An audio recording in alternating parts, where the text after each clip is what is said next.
again to welcome you all. As I mentioned earlier, the objective really is to bring the private sector, the financiers, and the government together on this day and this very important meeting so that we are able to increase investments, but also to attract investments so we can increase the investment so that we can also increase the contribution of the agriculture sector in the national GDP. Without further ado, I'm now honored and delighted to invite the Permanent Secretary, Gerard Mweli, to come and do the introduction and objective of this meeting. As he comes, let's put our hands together for him. Naomba nimkaribishe sasa Katibu Mkuu wetu Gerard Mweli kutoka Wizara ya Kilimo aweze kuja kutukaribisha, lakini pia kutuambia malengo ya mkutano wetu. Karibu.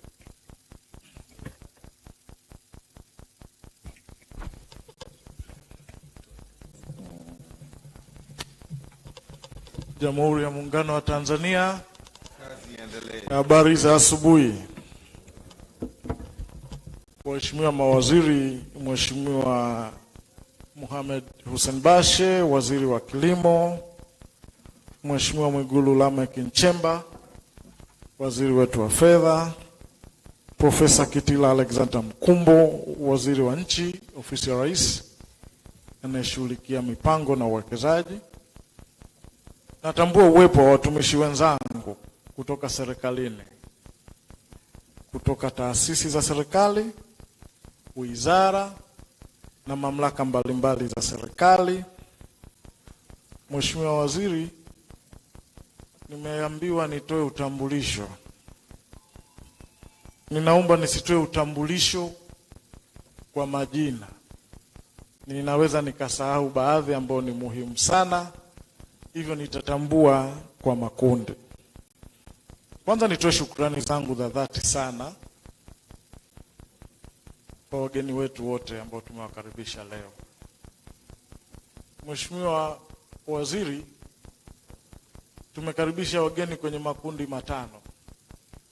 Kundi la kwanza ni sisi wenyewe watumishi wa serikali, kwa sababu hiki ni kikao cha serikali kuisikiliza sekta binafsi. Na tumewakaribisha watumishi na viongozi kutoka serikalini kutokana na majukumu wa taasisi wanazotoka. Kundi la pili tumewakaribisha wenzetu, nimefahamu tunaye naibu governor kutoka Benki Kuu, kutoka TRA, pia tunaye mwakilishi. Hizi ni regulatory institutions, lakini sisi tunaziangalia kama ni institution ambazo kazi yake ni kufacilitate biashara. Kundi la tatu tumewakaribisha wataalamu, taasisi za kitaalamu. Tunao wataalamu kutoka NGOs mbalimbali, lakini wataalamu pia kutoka vyuo vikuu. Na tumewakaribisha wafanyabiashara ambao wako kwenye makundi mawili. Kuna wafanyabiashara ambao wako kwenye biashara ya kilimo, na kuna wafanyabiashara ambao hawapo kwenye biashara ya kilimo, lakini tunataka kuwashawishi waingie kwenye biashara ya kilimo. Kwa hiyo haya ndio makundi ya watu au wageni tulioalika leo, na ninawakaribisha wote, karibuni sana.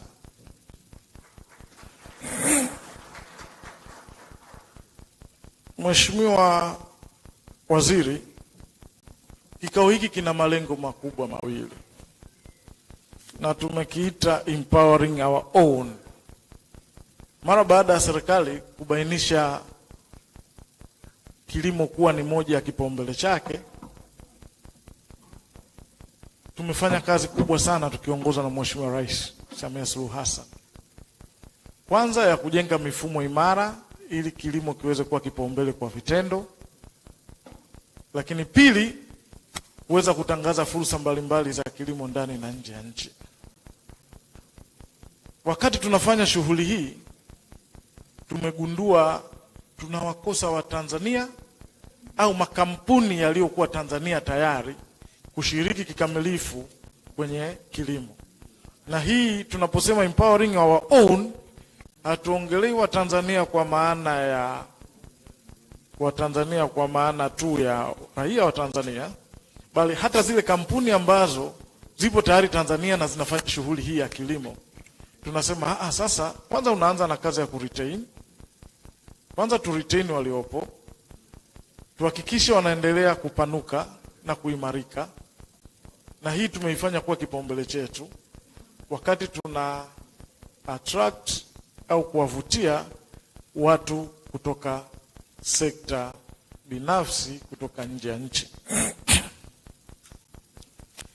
Hivyo kikao hiki lengo lake kwanza, Mheshimiwa Waziri, wewe mwenyewe utakuwa na nafasi ya kueleza na opportunities za kuwekeza kwenye kilimo Tanzania. Pia tutakuwa na makala fupi inayoonyesha umuhimu au na faida za kuwekeza kwenye kilimo. Lakini tutapata nafasi ya kusikia commitment kutoka kwenye mawaziri ambao wana instrument ya facilitation ya biashara. Sisi kama Wizara ya Kilimo tuna jukumu la kisera la kusimamia kilimo, lakini mwenye instrument ya kufacilitate biashara, kwa maana ukiongelea TRA na sera za kifedha, yupo waziri wa fedha. Kwa tumemuita, na hii atapata nafasi ya kutoa commitment ya serikali kwamba tayari tunadhani hii ni eneo na tayari serikali tuko tayari kufacilitate mfanye biashara. Lakini tunao waziri kutoka ofisi ya Rais anayeshughulikia mipango na uwekezaji, ambaye ana instrument ya kutoa vivutio mbalimbali vya uwekezaji, lakini pia anafanya kazi kubwa sana kuondoa vikwazo katika uwekezaji.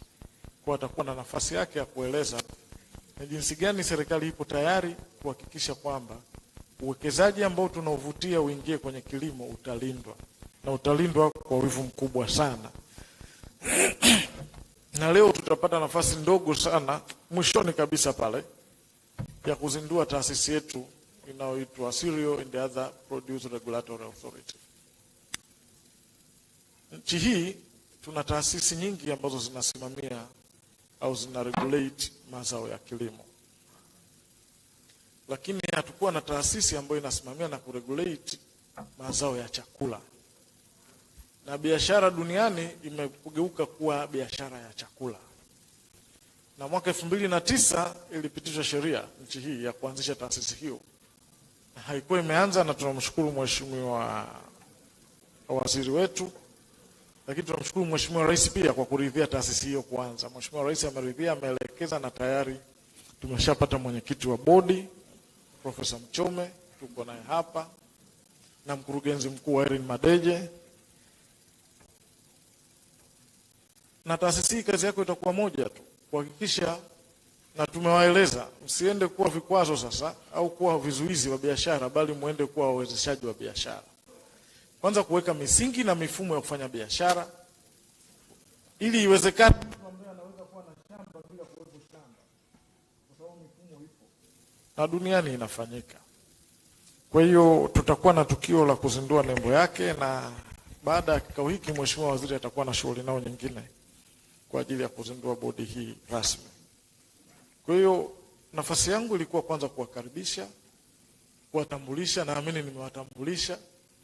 Lakini la tatu, kuwaeleza malengo ya kikao hiki, na katika ratiba zenu zilizokuwa kwenye meza zenu kuna sehemu inaonyesha majadiliano.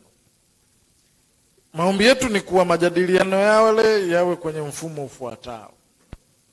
Tutapata direct pledges kwa sababu tutakuwa tumeonyesha opportunities. Kwa expectation yetu ni kwamba tutapata direct pledges ya watu ambao wako interested kufanya kazi kwenye eneo fulani, na tumeunda timu ya secretariat ya watu 10. Watakachofanya ni kuchukua details na kuendelea kuwasiliana na wewe kwa ajili ya kufacilitate na kurealize ulicho pledge. Na jambo la pili, pia kutakuwa na nafasi ya kutoa maoni na ushauri kwa serikali kwenye eneo ambalo labda tunalifanya tungeliimarisha, au opportunities ambayo ipo lakini serikali bado haijafahamu au hajaiona. Baada ya kusema hayo, niwakaribishe wote. Karibuni sana.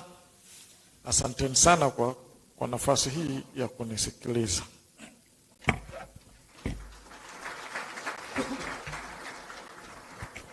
So allow me quickly to say what the permanent secretary said after he had introduced all of us in groups.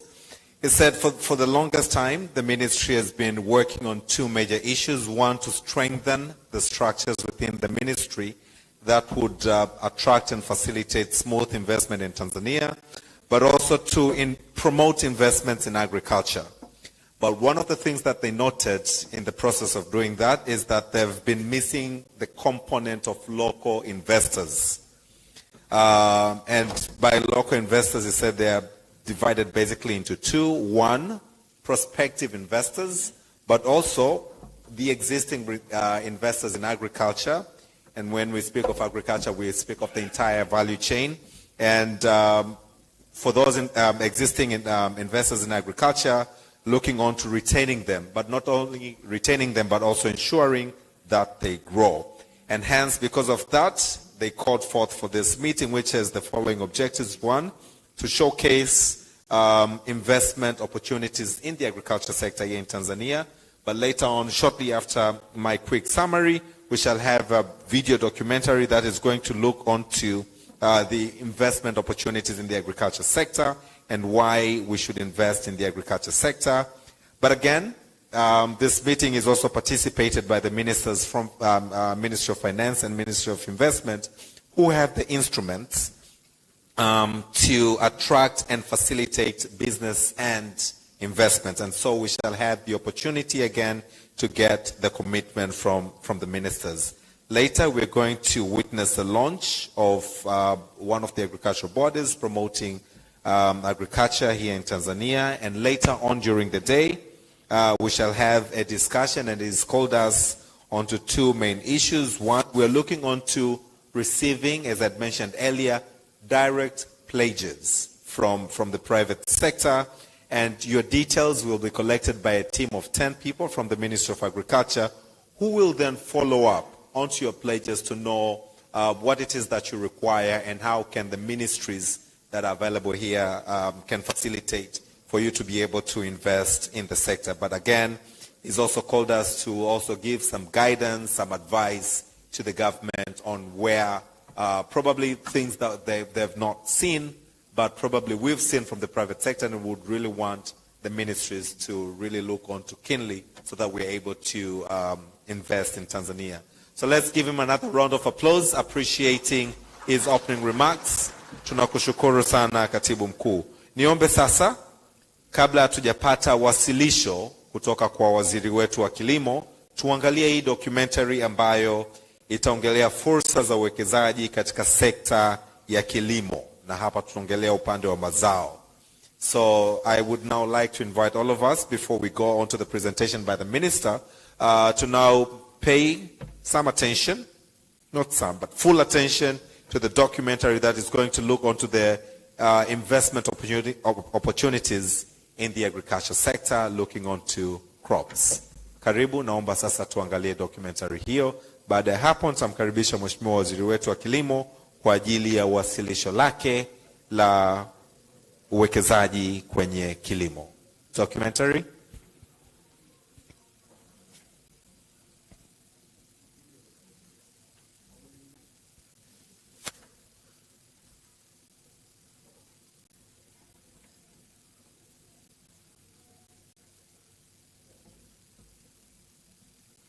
And as we wait for the video to play, as soon as we've had the presentation from the Minister for Agriculture, we shall then have, it will be followed by the presentation from President's Office, Planning and Investment. Encapsulated in its motto, feed ourselves.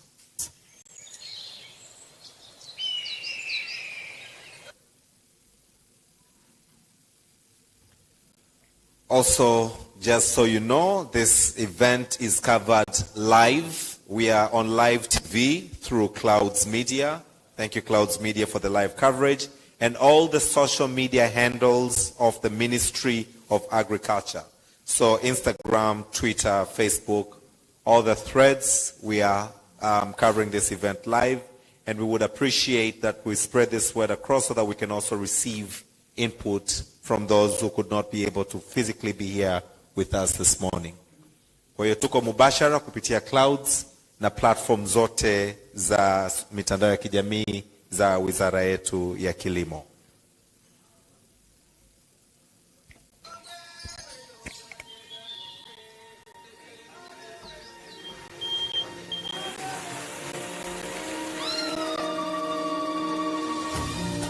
Tanzania, a nation with a bold agricultural vision encapsulated in its motto, feed ourselves, feed others commercially.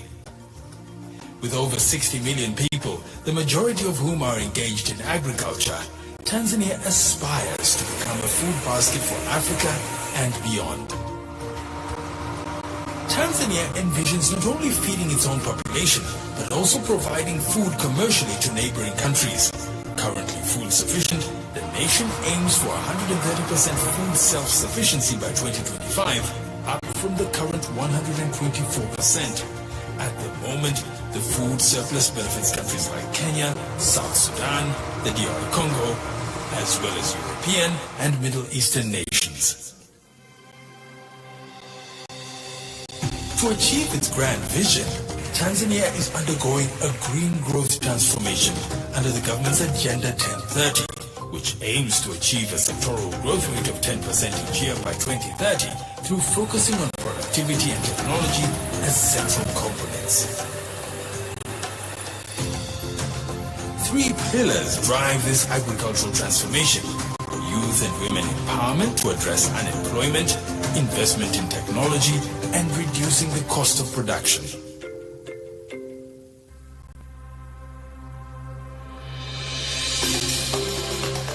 Tanzania is harnessing its vast agricultural potential with approximately 44 million hectares of arable land, 29 million hectares of which are suitable for irrigation.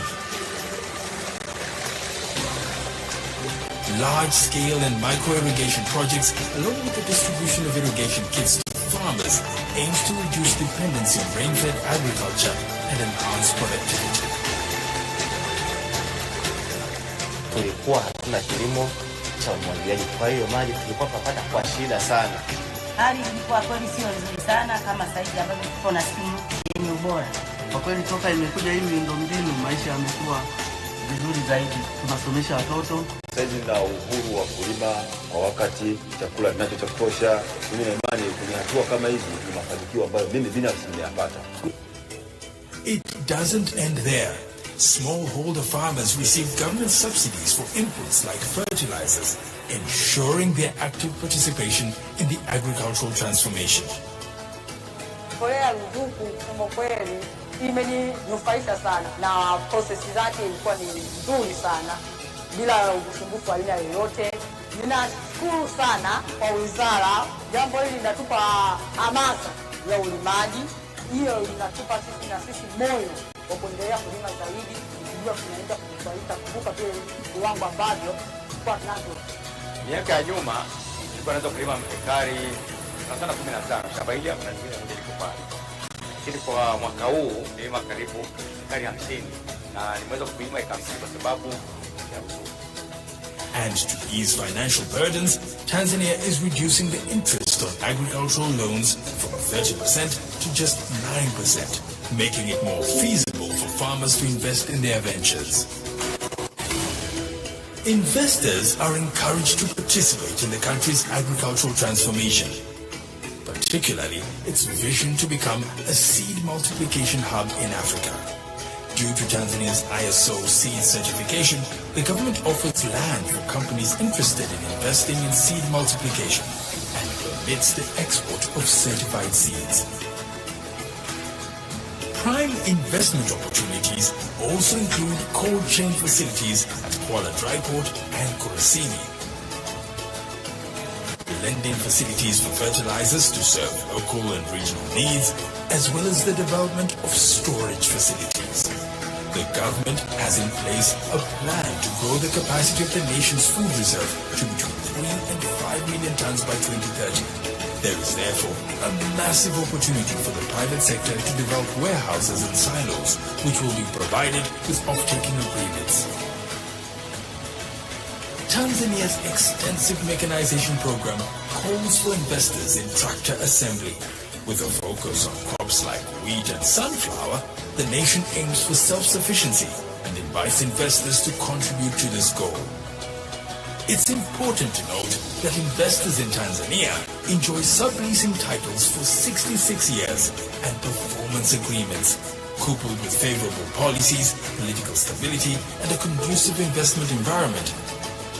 If you see that Tanzania, in terms of infrastructure, in terms of weather, in terms of connectivity, you will get very easily the inputs availability, you will get the labor source, the people are very friendly, very socialized. As per my experience, Tanzania is one of the best countries for agriculture investment. The country is growing, the weather is good, the rainfall is good, so we can see a potential for the future. It's extremely promising. Are we happy investing? People are friendly. The environment is friendly. Avocados grow naturally. They grow with the rain. We have a good rainfall. We have fantastic soils. Tanzania stands as the best choice for those seeking to make a lasting impact in agriculture. Invest in Tanzanian agriculture. Together, let's feed the world. Naomba tupige makofi mengi sana. A round of applause, ladies and gentlemen, appreciating the vast investment opportunities. Kuna fursa nyingi sana za uwekezaji kwenye kilimo nchini Tanzania. Tumeona kwenye documentary hiyo ikiongelea kuanzia watu, miundombinu, sera na vitu kama hivyo, na ndio maana leo na sasa hivi tutamsikiza Mheshimiwa Waziri wetu wa Kilimo akituambia sasa, akiingia ndani zaidi kutuambia fursa ambazo zipo kwenye kilimo. Ninayo heshima sasa kukaribisha Mheshimiwa Waziri, na anapokuja kuzungumza nasi naomba tumpigie makofi mengi sana. Anakuja kutangaza neema za uwekezaji kwenye kilimo. Karibu sana Mheshimiwa Waziri wetu Hussein Bashe. Karibu.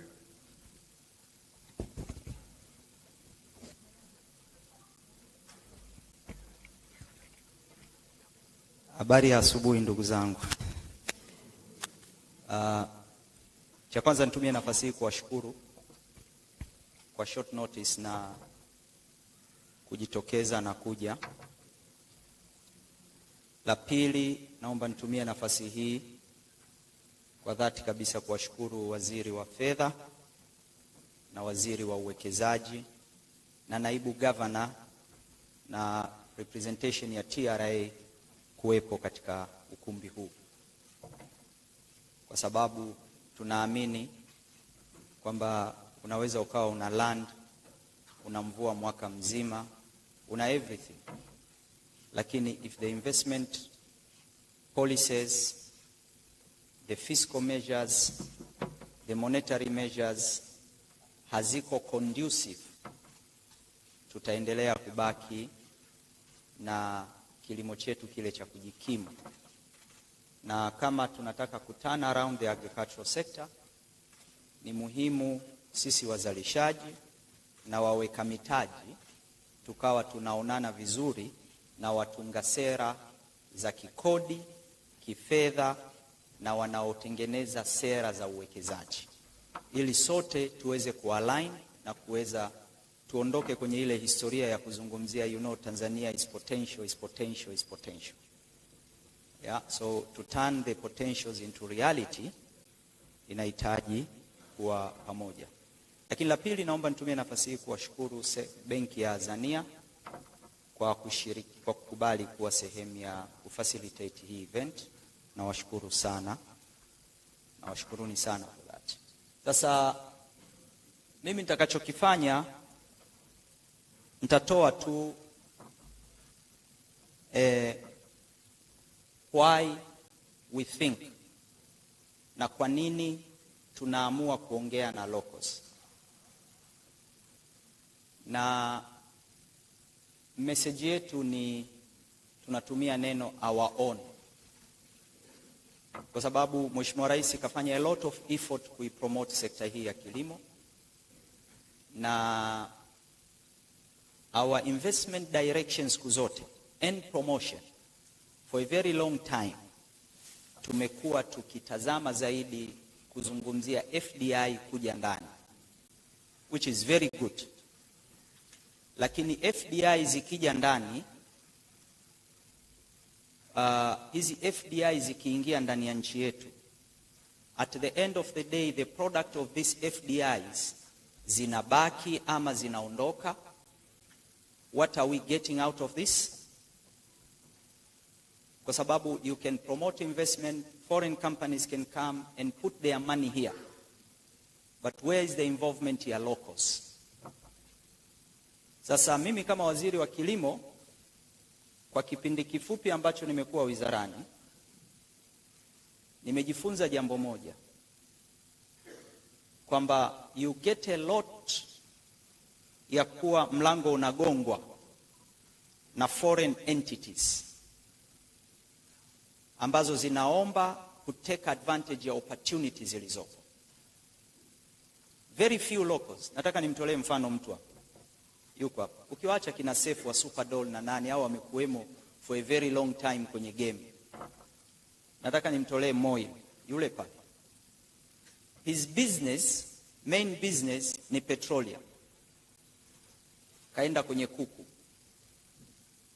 Alivopata crisis ya chakula mwaka juzi, ilikuwa mwaka juzi, akaja kunifata akaniambia, why are you allowing export ya maize?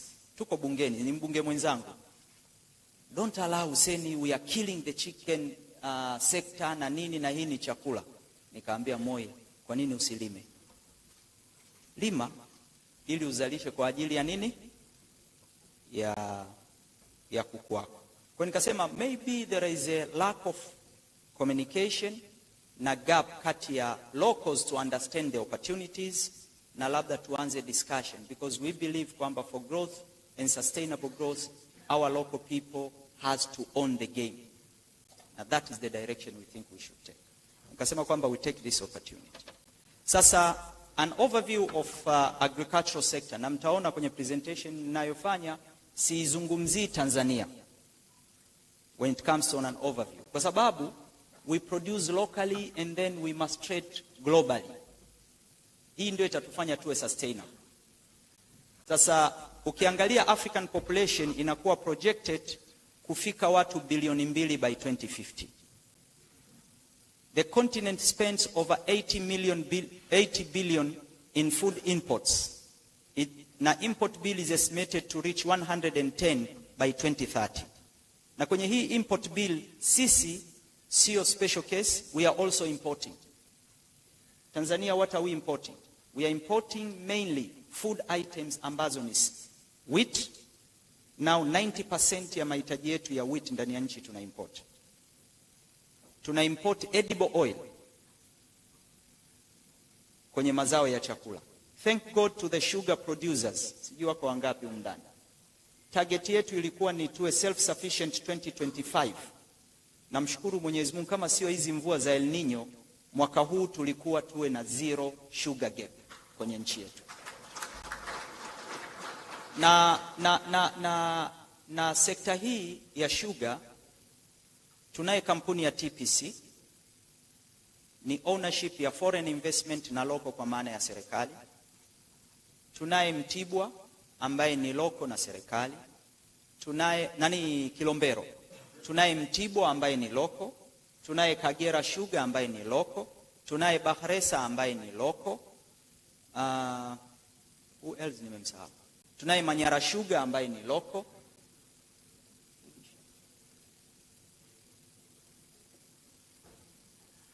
Kwa hiyo the sugar industry tunaenda kumit our objective.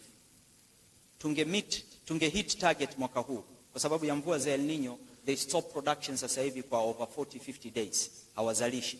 Kwa hiyo imetusababishia gap. Lakini naamini kwamba in the next 3 years with the expansions zinazoendelea, sisi tutakuwa ni exporter wa sugar, na very soon tutaanza kucontrol importation ya industrial sugar katika nchi yetu. Sasa what is the projection ya agribusiness in Africa? Market is expected to be 1 trillion by 2030. The strategic location of Tanzania provides a gateway to East Africa, Central and Southern Africa market with over 300 million people. Kwa hiyo Rudisha bwana. Tuna an estimated 13 million people wana face a threat of severe hunger in the Horn of Africa, a result of climate change and political instability. Whatever the situation it is, whether there is a war, there is nothing, there is everything, lakini bado kuna mahitaji ya chakula. Na our trade route to the Horn of Africa imekuwa siku zote kupitia Kenya. Kama mtakumbuka mwaka huu ndani ya bunge, tulivyosema kwamba we must formalize a trade ya biashara ya mazao ya chakula. Pale ambapo foreigners are coming kutoka kwenye nchi zinazotuzunguka, wanaenda Songea kijijini, wao ndio wanasimamia kuanzia kusafirisha. Why not trading ourselves? Kwa hiyo ilileta kidogo political havoc na majadiliano na nini, lakini we believed as a government kwamba the right way is to formalize the informality iliyoko kwenye sekta ya kilimo. Na mara nyingi si wa Tanzania tumekuwa tukitumia kauli moja, sisi wanyonge. Lakini ukimuuliza huyo mnyonge uliyezuia truck zake zisivuke boda ya Namanga kwa sababu tu hana tin, hana business license, amebeba labda ana maroli 30 ya tani 30 ambayo ni tani ngapi hizo? 900. How can you define yourself as mnyonge? Kwa hiyo formalization. Na major food imports nilivyosema ni wheat, edible oil, sugar, meat products and dairy products, fruits and vegetable. Sasa the agricultural sector ya Tanzania ina contribute 26% kwenye GDP. Industrial raw material ni 65%. Ina provide 62% ya total employment ya labor force ambao wanaajiriwa moja kwa moja kwenye sekta ya kilimo. Ina contribute 30% ya forex na ina contribute 124% ya food security. Sisi kama nchi tumejiwekea lengo by 2025 tuwe tumeattain 140% ya food security. Maana yake tuwe tuna surplus ya 40% ya chakula tulichonacho katika nchi. Na kwa nini tuwe tuna surplus? Tuwe tuna surplus because that 40% will be traded, not locally, with the neighboring market. Sasa, hii ni toka mwaka 1966 mpaka mwaka 2022. The agricultural sector contribution to the GDP. Mmeiona. Sasa wakati agricultural sector ina contribute a lot na inaendelea kushuka, wachumi wanatuambia the best approach ni pale ambapo sekta ya kilimo inaposhuka kwenye contribution ya GDP, other sectors are taking over. Maana yake ni kwamba bigger population inaondoka kwenye mashamba, inaenda kwenye secondary level, inaenda kwenye maeneo ya trade, inaenda kwenye maeneo ya service na vitu vya namna hiyo. Na tunapopunguza idadi ya watu kwenye kilimo, mtaona mbele picha ya kilimo chetu, over 72% ni smallholder farmers wenye wastani wa ekari 2.5. Yani asilimia kubwa ya wakulima wetu, ukubwa wa ardhi wanayolima ni wastani wa 2 na ni ekari 2.5. Asilimia 28 ndio hawa tunawazungumzia 50 acres, 100 acres and above. Maana yake nini? Tafsiri yake ni moja tu, kwamba ili tuweze kugrow ni lazima tuwasaidie hawa small wenye eka 2.5 to improve productivity, waweze kugrow, waweze kupungua na waweze kuongeza eneo lao la ardhi, twende angalau kwenye wastani, twende kwenye area ambayo wakulima wetu, hata tuwe na wakulima over 50% wasiwe dominated na eka 2.5. Na ndio mwelekeo wa serikali. We want to go for commercial farming. Sasa ili twende kwenye commercial farming tunahitaji mtaji, tunahitaji uwekezaji. Sasa hii ni trajectory ya sekta ya kilimo toka mwaka 1970. Ukitazama grafu yetu imekuwa zigzag. Katika kila level kulikuwa kuna different policies zilizosababisha hii behavior. Different policies. Na hiyo graph unayoiona inakwenda imenyooka, kama tunge maintain growth pace ya 1970 kukawa hakuna changes ambazo zimepelekea instability. Maana yake leo growth rate ya sekta ya kilimo by 2030, by 2025, 22, 23 sasa hivi tungetakiwa tuwe 7.1% growth rate. Lakini hapa kumekuwa na different behavior kwa sababu ya mambo mbalimbali. Policy changes, tulienda kule wakati ule serikali tukawa kwenye uchumi hodhi, tukafanya nini, hatukuruhusu private capital kutake over, kuweza watu kumiliki ardhi, kufanya vitu vya namna hiyo. Kwa hiyo vilituondolea pace ya growth. Maana yake tunge maintain that direction. Lakini kulikuwa kuna sababu ambazo whether ni political or economic reasons za wakati huo ambazo zilitufanya tuwe namna hiyo. Lakini ukiangalia hii behavior, tume grow, tulianguka mpaka 3.4 mwaka 2000, tukafika 4.3, tukafika 4.2, tukaenda 5.4 by 2015, tukarudi kwenye 4.9 by average. Kwa hiyo huko mbele tutaangalia what do we need kuwa na steady growth ambayo ni sustainable kwa muda mrefu. Sasa tumechange vision ya Ministry of Agriculture. Tunasema kwamba our vision now is feed ourselves and feed others commercially. Kwa sababu if you want to be competitive, you must make decision commercially. Kwa sababu agriculture is typical business. Sio kitu kingine. Yule mwenye eka 2.5, eka 3, lile shamba ndio duka lake, ndio kiwanda chake, ndio grocery. Kwa sisi serikali we must facilitate. Na mara nyingi sisi mkitusikia mimi, Kitila, Mwigulu, tuna neno linaitwa madalali kwenye kilimo na nini. There is no way kwenye agricultural sector utaondoa intermediaries. Tunachotakiwa sisi is to formalize the informers walioko kwenye value chain ya kilimo ili waweze kutrade. Sasa tumesema we change. Lakini our mission is building a sustainable and competitive agricultural sector to grow an inclusive economy. Kwa kuwa tunataka kwenda kwenye commercial farming, hatuwezi kuendelea kama hatutokuwa inclusive, kuwa include on our plans the smallholder farmers. Improve the livelihood of farmers and secure a wealthy nation to attain green growth. Sasa hivi dunia inazungumzia masuala ya environment. Inazungumzia green growth, inazungumzia si tulinde mazingira, tufanye nini.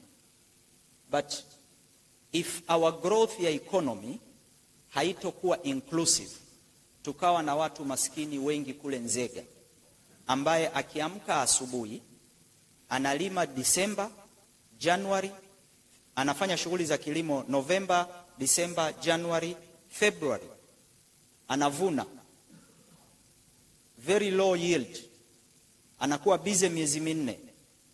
Baada ya hapo anakaa miezi 8 idle. Anakaa miezi 8 idle. Source of revenue ya kwake itakuwa miti iliyoko kijijini, atakata mikaa, atauza mkaa.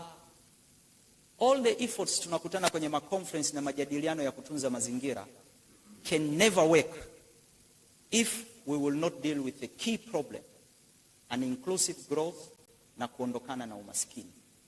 Hivi vitu vingine vyote zitakuwa ni movie, tunakutana kwenye conference na matai na nini, tunaondoka. Kwa hiyo sisi tumesema kwamba green growth has to be inclusive. Na mbele mtaona what the government is doing. Sasa, our key objective is to increase productivity and production. Tunao sasa hivi wenye eka 2.5. Anapata gunia 5 kwenye ekari.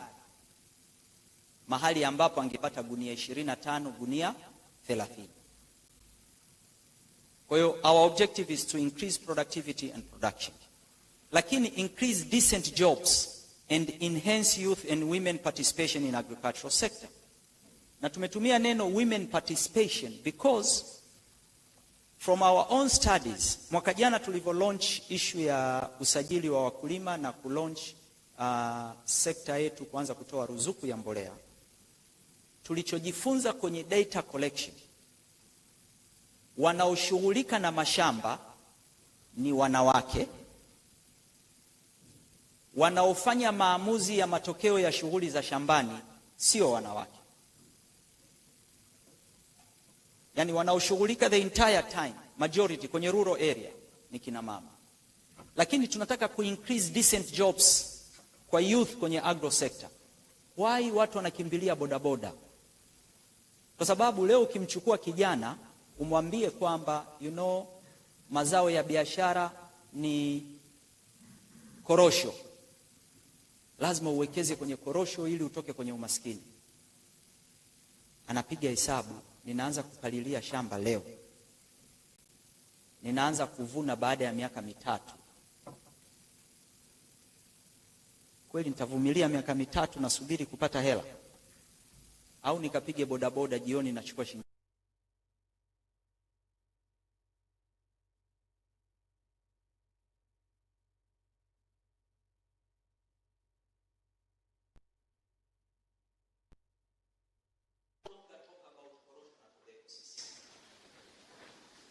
The bigger business is food.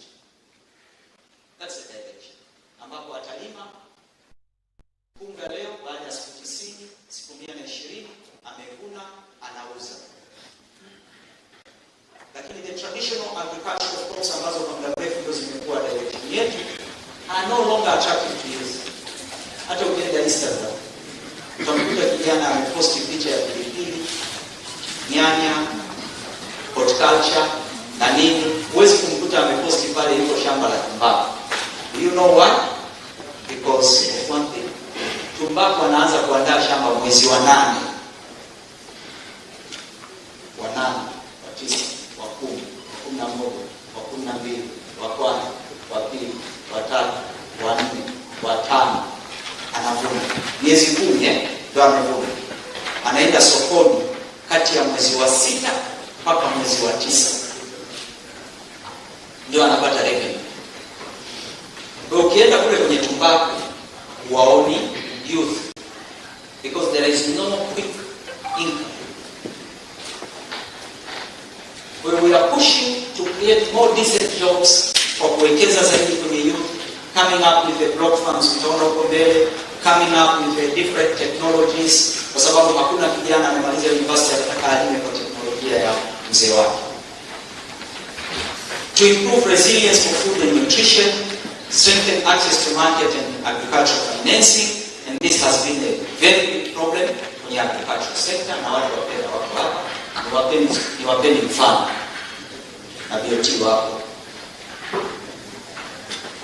Thanks to Rais Samia Suluhu Hassan, alipoamua kupush the central bank and commercial bank to reduce the interest rate to 9% kwenye production. Kwa sababu financing ya agriculture for a very long time ilikuwa kwenye secondary level. Msimu wa kununua choroko umefika, benki zinatoa hela ya kununua choroko. Lakini msimu wa kulima benki hazipo. Namshukuru sana Mheshimiwa Rais. But the financing policies without uwepo wa political will ya rais aliyoko madarakani, it was a big problem. Leo sasa hivi tunashangilia kwamba the total portfolio ya agro sector kwenye lending ni 9% ya total lending ya trilioni 22. Haijafika bado 10%. Na hii sector ndio imeajiri 60% na kitu ya watu direct shambani na chana na indirect, contribute food security na vitu vya namna hiyo. Sasa effort iliyofanywa na rais, tumeshusha interest, watu wameanza kukopa, kumekuwa na different blended systems za kutoa financing kwa smallholder farmers ambazo hazihitaji guarantee ya majumba na vitu vya namna hiyo ambayo ni input support. Na mimi nawashukuru banks thank you Maji, thank you Azania na wengine wote for these 2-3 years. Mfano mwaka huu without collateral, bila nyuma, the input support ya tobacco sector is over $120 million ambayo wakulima wadogo wamepata kutoka kwenye mabenki bila kuweka collateral ya nini, ya chochote. Lakini the collateral iliyotumika ni product tumeitengeneza ambayo ni tripartite. Off-taker yupo, mzalishaji yupo, service provider yupo. Hamna cash inayotembea, ni karatasi. Mzalishaji anasema mahitaji yangu ni haya, anapatikana mtoa huduma, anapewa mkataba, anaenda benki, benki inamwambia who is your producer wa input, kampuni fulani yuko nje, yule anapewa LC, tunampa LC ya 270 days. There is no money at that transaction. Back to back LC system. Then msimu umefika, mnunuzi amenunua, anakata hela za input, zinawekwa kwenye escrow account, benki inalipwa hela, supplier analipwa hela yake, benki inalipwa, LC zinakuwa matured, tumemalizana, tunafunga hesabu, kama kuna deficit because of any reason, tunajadiliana for the next financial. So this imepunguza kidogo problem tulionayo kwenye financing especially, na hii imefanikiwa because of cooperative society. Na ndio maana tunasema kwamba tuna strengthen cooperative society katika nchi yetu, so that to include the entire smallholder. Sasa agricultural constraints in Tanzania, mnaona hiyo list. All those are the constraints. Lakini tunasema access to finance, major constraint in productivity, access to agricultural inputs. Lakini kuna mambo ya land ownership, soil fertility, pests and diseases, low price of agricultural produce, access to land, cost of input, irrigation equipment, transport cost. Hizo za conflict.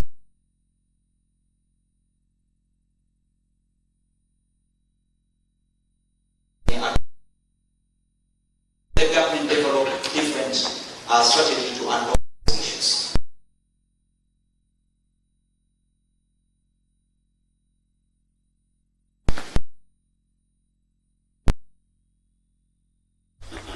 Increase the national budget for the agricultural sector from 125 million USD 2021-2022 to 430. Yani sasa hivi bajeti ya Wizara ya Kilimo inakimbilia 1 trillion shilingi. Na waziri wa fedha kaniahidi mwaka kesho tutakuwa 1.5. Na waziri wa mipango yuko hapo.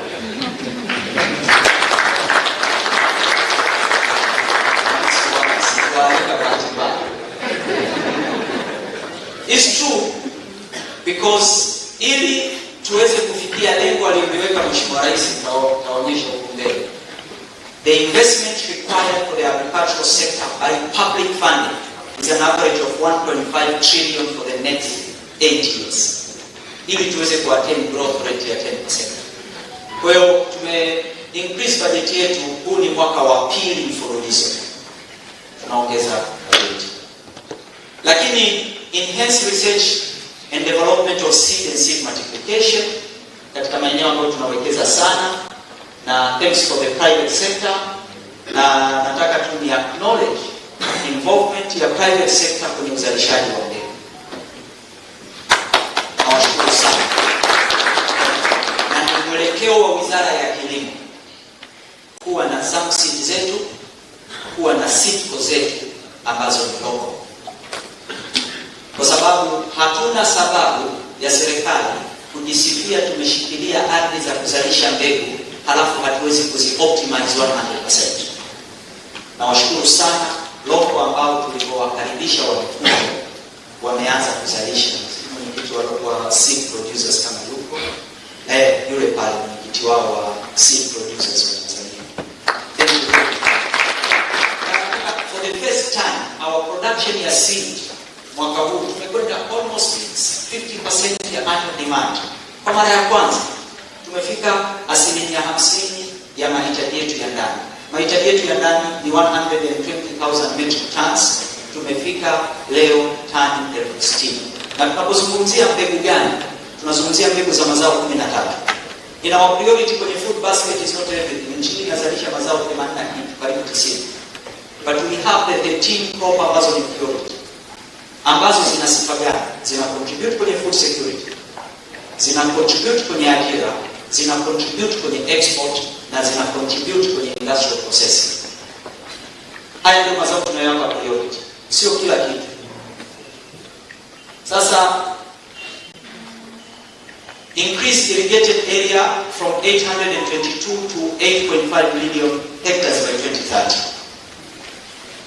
Mwaka 2021 eneo letu la umwagiliaji lilikuwa ekari 720,000. Kati hekta 720,000. Kati ya hekta milioni 29. Sijui tumeelewana jamani. Eneo linalofaa kwa umwagiliaji kwenye nchi ni 29 million hectares. Bajeti ya mwaka wa kwanza tukaongeza hekta 95. Na bajeti ya mwaka huu tunaongeza hekta 95. Ndio maana na nimesema kwamba waziri wa mipango na waziri wa fedha lazima tupige angalau public investment ya 1.5 trillion for the next 7-8 years ili tuweze kuattain lengo la kufika hekta milioni 8.5 by 2030. Lakini eneo nyingine ni establishment of block farm system for youth and women investment. Na naomba nieleweke kwenye block farm system sasa hivi serikali tumeamua kwamba tuna establish block farms. Kwa sasa hivi tuna block farm Dodoma 2, moja iko inaitwa Membe, nyingine Dogoe. Tuna develop new block farm Singida, wilaya ya Kungi. Tuna develop another block farm wilaya ya mkoa wa Njombe ya karibu ekari 87,000. Tuna develop another block farm Chunya ekari 57,000. Why? Because we believe to bring in youth and women into agro ambao they are not currently practicing agriculture. Lazima tuwe tuna nuclear farm, and this is where we want investors to come. Serikali inachukua land, tunapima ardhi, tunajua crops zinaweza kuzalishwa, tunapeleka basic infrastructure. Moja ya basic infrastructure ni maji, kwa sababu kilimo kinahitaji maji, sio kwamba kinahitaji mvua. Tukiweza kukolekti maji ya mafuriko, miwa mafuriko yakitokea Dar es Salaam, na nasema Mwenyezi Mungu basi ndio hivyo. Yaani haya maji ya Dar ya Msimbazi au wanamtania Kitila, naambia ukifika wakati Dar es Salaam nianze kuangalia mbegu za mpunga na pamba. Kwa sababu inawezekana mmevamia hata za kilimo. Lakini we get a lot of water for a very short period of time, alafu yale maji yanapotea. So serikali tunapodevelop this block farm system for youth and women and for investment purpose, tunakutaka wewe mwekezaji njoo, tutakwambia we give you 5,000 acres labda hapa kwenye block ya 20,000 acres. Alafu condition yetu ya kwanza utakuwa off-taker wa outgrowers wanaokuzunguka ambao tutawagawia kwa 10, 20, 25 kutokana na nature ya crop. Sasa land tukikupa hatukwambii tulipe. Hapana. Tutasign performance agreement. Halafu tutakupa time frame ya wewe kudevelop. Ile ya kwao. Ya hawa outgrowers is the role of the government to develop. Na sisi tunakufacilitate data. Apart from that, tunakufacilitate the basic infrastructure. Zingine utafanya mwenyewe. Nashukuru sasa hivi kutangaza applications zilizokuja ni nyingi kuliko uwezo tulionao, which is a very good thing. Tunaamua ku enhance extension services kwa kuwapatia pikipiki, tablets, tunapeleka soil kits kwa extension officers to provide a soil service and help the soil kwa wakulima wadogo. Kwa sababu wakulima wadogo wanapolima hawajui analima mahindi, inawezekana inapatikana kwenye eneo ambalo halifai kulima mahindi. Thanks to the government and thanks to the president to take this route ambayo tunaona. Lakini tuna establish kitu kinaitwa Agricultural Development Fund, Facilitate Development Activities and Stabilization Fund. What we believe, there is no way we can protect the current smallholder farmers if we will not have this fund. Namshukuru waziri wa fedha na waziri wa mipango. It was a huge discussion in the government, lakini finally tukaelewana na mwaka huu tumepitisha sheria ya kuanzisha ADF. So where are we going to get the ADF? ADF itapatikana kutokana na budget ya serikali, lakini tozo ambazo serikali imekuwa ikikusanya kutoka kwenye mazao, zile tozo zitaingia kwenye huo mfuko. Zikiingia kwenye huo mfuko zitarudi kusupport sekta ya kilimo. Tumeanza kwenye korosho, export levy, badala ya kwenda kwenye mfuko wa Mwigulu 100%, mwaka huu ameruhusu 50% inarudi kwenye korosho. Tutaendelea kujadili naye ili 100% irudi kwenye korosho, kwa sababu is their money. Reduce the interest rates to 9%. Na mimi nishukuru sana, the first bank to go to this route was TAU. Then commercial banks came. Na nadhani as a country we must start a discussion here. What is the role of TAU? Is it a development bank or is it a commercial bank? The central bank has to make this decision.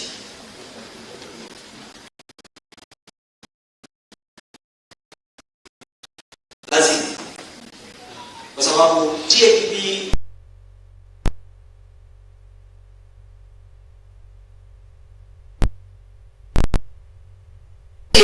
a development bank, then we, as a country we need a strong policy ya kuifanya TAB to become a development bank.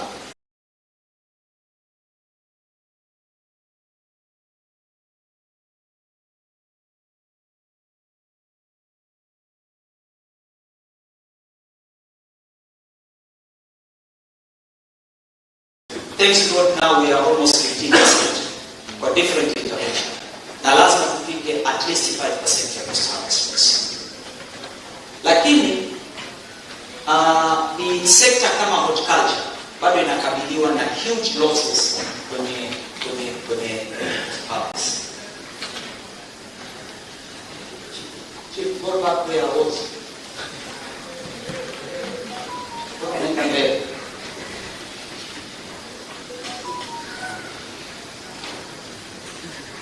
Here you want to go only up.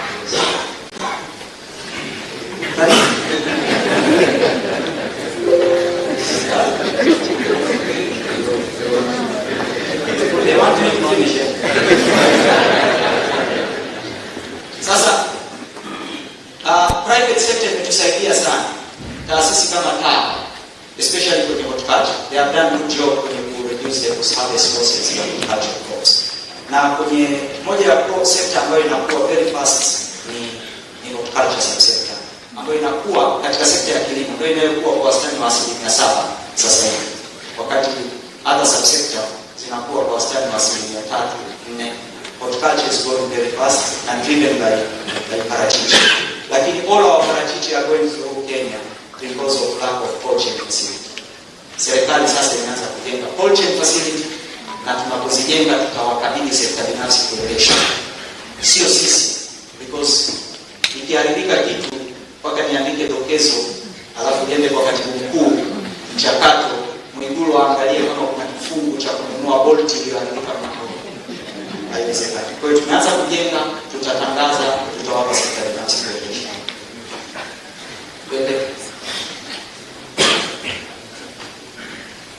Sasa what do we want to attain? We want to attain reduction of the import ya sugar by, sasa hivi tumeimport data za mwaka jana ilikuwa 20%, tunataka tu attain 0%. Edible oil tunataka tupunguze import from 60% to 30%. Wheat tunataka tu attain 50%, na fertilizer tunataka tu attain 0. Tunataka to increase irrigated area to 8.5 million hectare, to attain growth rate ya 10%, increase our export value from average ya 1.2 ya mwaka jana, mwaka huu thanks tunaenda $1.3 billion to 5 billion, na ku reduce post harvest loss to 5%.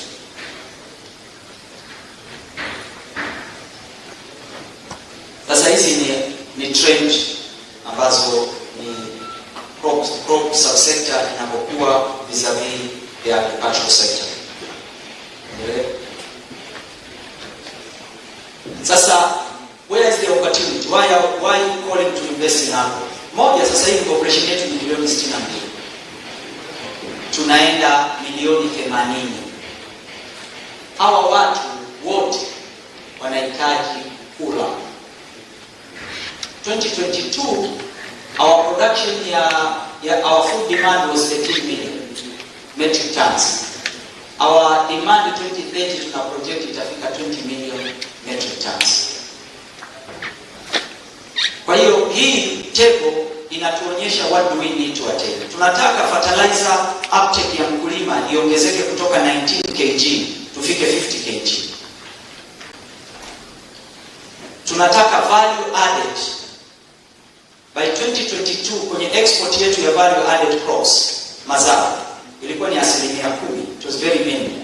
Tunataka at least 50% of the total portfolio ya agricultural export iwe ni value added crops. Import ya sugar tunataka iwe 0, edible oil isizidi 30%, na fertilizer na wheat to 50% wheat, fertilizer iwe 0. Tunataka to reduce post harvest by 5% na tuweze ku reduce our poverty by 50%. To attain food security 150%. But all these need private sector participation. Sasa potential value chain for trade and investment, moja kama nilivyosema ni wheat, 2 ni edible oil, na thanks to the smallholder farmers. Mwaka huu tumezalisha mbegu za alizeti. Mwaka jana tulikuwa na production ya 480,000 metric tons. Mwaka huu our production imeenda 1.1 million metric tons ya mbegu za alizeti. Kwa hiyo industries ambazo zilikuwa zinasema kwamba hakuna raw material zimekuwa exhausted kiasi kwamba wakulima wanakosa mali. So there is a huge potential. Nataka niongelee sunflower. Na nimeona TIC wametangaza lile eneo la pale Morogoro. Na nataka niwaconvince local ombe. Na area ya kuwashauri ambayo nawashauri kuinvest ni edible oil. Lile sisi tumeshafanyia study, inafaa kuzalisha alizeti. Na our direction as a Ministry of Agriculture is tuko tayari turuhusu watu wazalishe sunflower for export. Sisi hata tukiimport palm oil, there is no problem. Because the sunflower is a premium oil kwenye soko la dunia. You get more value when you export than when you sell it locally. Kwa hiyo we encourage people to invest in sunflower. Na najua wengi wenu mtawaza pale Morogoro kwenye lile eneo la Mkulazi watu waombe sukari. Na nataka niwashauri for the next 10-20 years don't invest in sugar. Narudia. Why? Expansion inayofanyika Kagera, expansion inayofanyika Kilombero, expansion inayofanyika Mtibwa, expansion inayofanyika Bagamoyo, expansion inayofanyika Kigoma, expansion inayofanyika TPC. Very soon tutafika over 1 million metric tons za sukari katika nchi. Sasa na hawa tumewashauri wa expand vertical, waende kwenye sugar for industries. Sasa mkienda Mkulazi pale mkataka mkalime sukari, na tukianza ku export mkae mkijua we will be competing na South Africa, SADC, we will have a stiff competition. Sasa hivi sugar is protected, lakini in the near future haitakuwa protected. Sasa tutakuwa tumefika kwenye optimal level, local demand tumemeet na tutakuwa tuna surplus. So for any venture, for the next 10 years, 15 years, I don't see a new investment in sugar will be a better place for your $1. Na mimi nakuwa honest with you. Put your money on edible oil. Put your money on wheat. Kwa sababu bado there is a huge potential even locally. Sasa another area ambayo tunajaribu kuomba investment ni kwenye horticulture, especially kwenye apple. Currently, thanks for the support ya private sector na ni acknowledge effort iliyofanywa na Tanzania Horticulture Association. Leo hii Tanzania we are the third largest producer of apple in Africa. But you know what is our problem? How much of 190 to 200,000 metric tons inaenda nje? Maximum of 30,000 for halipiki at 40,000. Why? Because there is a huge post-harvest loss. Yeah, avocado. So we need apple investment kwa ajili ya processing. Yuko hapa binti anaitwa Adija. She has started a journey, a very big investment in Iringa, and the government is supporting her. Na washukuru USAID. Tulikutana na USAID wakapresent investment wanazotaka, nikawaambia sikilizeni. Mr. Kitila za makongamano. Mpeni hela huyu dada. Amekuwa na export sana hapo.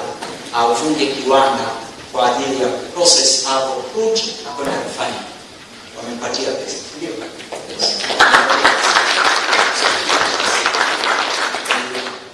Ya food processing kwenda kufanya because the refined apple oil ni premium crop. Ni premium.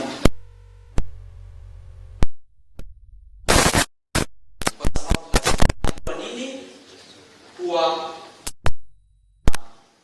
tunda mezani, lakini zinafaa kuwa crushed kwa ajili ya kutengeneza mafuta. Na mimi nawapromise, nasikiaga promotions za non-government organization, hapo inafaa kwa nini? Kwa beauty na nini, achaneni na beauty.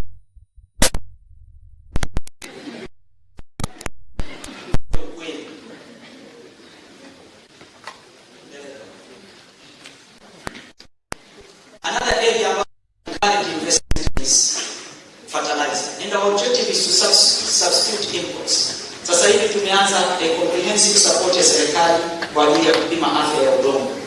Na very soon tutasikia tunapiga marufuku matumizi ya DAP kwenye nchi. Very soon. Why? Because haiwezekani tuendelee kuwapa wakulima a generic. Yaani unapanda DAP ya kupandia kuanzia hapo Chalinze mpaka Kagera. Haiwezekani. Kwa tunaanza kupima afya ya udongo, kudefine maps. Sasa one of the area ambayo inahitaji uwekezaji ni fertilizer. Kwa sababu sasa hivi data ya mwaka 2021-22 ndio tulikuwa tunazalisha 2043, sasa hivi tunakwenda kwenye 100,000 metric tons. We have two major investors sasa hivi. Moja ni Minjingu. Tunamvumilia sana Minjingu yumo. Yes. Tunamvumilia sana Minjingu with the problems zilizopo, tunahangaika nayo because he's our own. Mmeelewa lakini? We need him to reach that standard tunayotaka. Then the government has to be there. Na mtu mwingine ni yule wa Dodoma. Sijui kama yupo. Yes, yeah, yule pale. Intracom. These are two investors we have. Tunataka hawa watu, na sasa hivi tumeanza pilot ya kupima formulation ya mbolea ya chai ambayo itazalishwa ndani. Nimekuona hapa tena. Soon tutapiga marufuku matumizi ya NPK tunazoimport kutoka nje kwa ajili ya chai. Tutatumia mbolea ya ndani. Tuko hatua za mwisho. Why? Because the formulation is there, we can attain that quality inayotakiwa na watakao supply ni local producers. Sasa this is an area ambayo tunahitaji a lot of investment kwenye fertilizer, line for agriculture, matumizi ya chokaa kwenye kilimo, kwa sababu matumizi ya chokaa kwenye kilimo. Another area ni seed, ambayo tunahitaji kupunguza import ya seed. Another area ni pesticides. Sasa nataka niwapeni pesticides na muone kwamba how problematic we are. Ni hivi, korosho peke yake ni karibu 280 billion shilling tuna import. Tumeimport input kwa ajili ya tumbaku dola milioni 120. Tuna import input kwa ajili ya pamba bilioni 90. Na mnajua nini? Wanaofanya research ni Watanzania, kumwangalia mdudu, kutengeneza formulation ya kiwatilifu gani kinaweza kumuua yule mdudu, alafu ile formulation tunaipeleka India, China, wanaenda kufanya blending, wanakuletea. So what we want is, kama watawekeza watu viwanda ndani vya blending, na mimi namshukuru yuko dada Dr. Nova, kesho tunaenda kuzindua kiwanda chake Moshi, na serikali itanunua dawa zake. Serikali itanunua dawa zake, because the research is done by us, the formulation is done by us, halafu tunaipeleka wapi? China. China wanaenda kufanya nini? Wana mix blending. So yeyote atakayewekeza blending facility kwenye pesticides ndani ya nchi, tutampa a concession ambayo for a specific period of time, ili hatuto import hicho kiwatilifu, tutakinunua moja kwa moja kutoka kwake. Watafanya blending ndani. So this is area we want to put more effort. Another new irrigation. The government is intending to reach 8.5 million hectares. Tumeanza mwaka jana na mwaka huu, na tunatumia local contractors class 1. Tunataka local why? Sisi sasa hivi kwa contractors kwenye miradi ambayo tumeianza nayo zaidi ya 40, 97% ni locals. We decided to restrict and reduce the foreign companies zinazotoka nje ku take over kazi za ujenzi wa miundombinu ya umwagiliaji. Another area is mechanization. Tuna import a lot of tractors. Thanks to Angelina, thanks to Angelina and thanks to wanaitwaje wale wengine na nani? John Deere. Yes. Tumeongea nao na tumewapa assured business. As a government we will be buying 1,000 pieces every year. Waweke facility ndani ya kufanya nini? Assembly ya viwanda vya tractors. Na tunawapa ardhi. Huyu Mahindra tayari anafanya pale, tutazindua mwanzoni mwa mwaka huu pale Kibaha. Agricom tutazindua pale Dodoma. And we give them land. Tunawashua market, tunawashua upatikanaji wa ardhi ambao tunawapa lease agreement ya miaka 60 kwa ajili ya wao kuwekeza. Na kwa sababu there is no way we can increase productivity if we will not embrace the mechanization. Na serikali tuna establish mechanization centers ambazo mwaka kesho kutwa tukimaliza ruzuku ya mbolea, tunaenda kwenye ruzuku ya kusupport mechanization cost. Na tutaka private sector waanzishe hizo mechanization centers. Sisi tutaingia nao makubaliano. Wewe nunua tractor, nunua combine harvester, nunua equipment zote, kakae Mbarali. Tutakwambia kwamba badala ya kumchaji mkulima eka moja shilingi 60,000, sisi tutakupa 10,000. Mchaji 50,000. Ili tuweze increase the number ya nani. Another area is post harvest loss. Tunataka to reduce the post harvest loss. Sasa mfano intention ya serikali ni kununua chakula metric tons 300,000. Our storage capacity is only 500,000 metric tons. Miundombinu tulionayo. Tulitangaza hivi karibuni kazi. Tunataka private sector ndio wajenge maghala, sisi tutaingia nao makubaliano. National Food Reserve Agency itaingia nayo makubaliano kwenye cereals kwa ajili ya kuhifadhi, na serikali itawapa mikataba ya muda mrefu kwa ajili ya kujenga silos na warehouses. Sisi tutakuwa wateja wao, because I don't need kwenda kwa Mwigulu kumuomba hela ya kujenga ghala au silo kwa bilioni 5 wakati someone can get that na financial institution can support, kwa sababu there is an assured business from the government. Kwa hiyo tumeamua kutake that route, na sasa hivi tunafanya feasibility study. Tutatangaza maeneo ambayo tunataka sekta binafsi tujengee maghala ambayo sisi serikali tutakuwa wateja, lakini we want to reduce post harvest loss ya horticulture. Serikali imeanza hapo 500 meter away from port. Tuna eneo la Wizara ya Kilimo, tuna eneo pale dry port Kwala.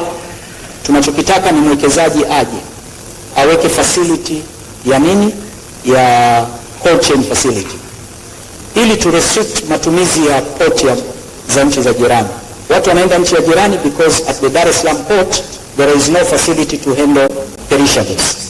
Kwa hiyo tunataka sekta binafsi iweke, and then sisi tutaweka policy ya kusupport huyo mtu aweze kupata biashara. Tumeanza mnada wa chai thanks to the private sector na thanks to the companies za local, na niliwaambia wenye viwanda lazima tupitishe chai Dar es Salaam na mnada utakuwa Dar, lazima, because na imetuchukua 2 years.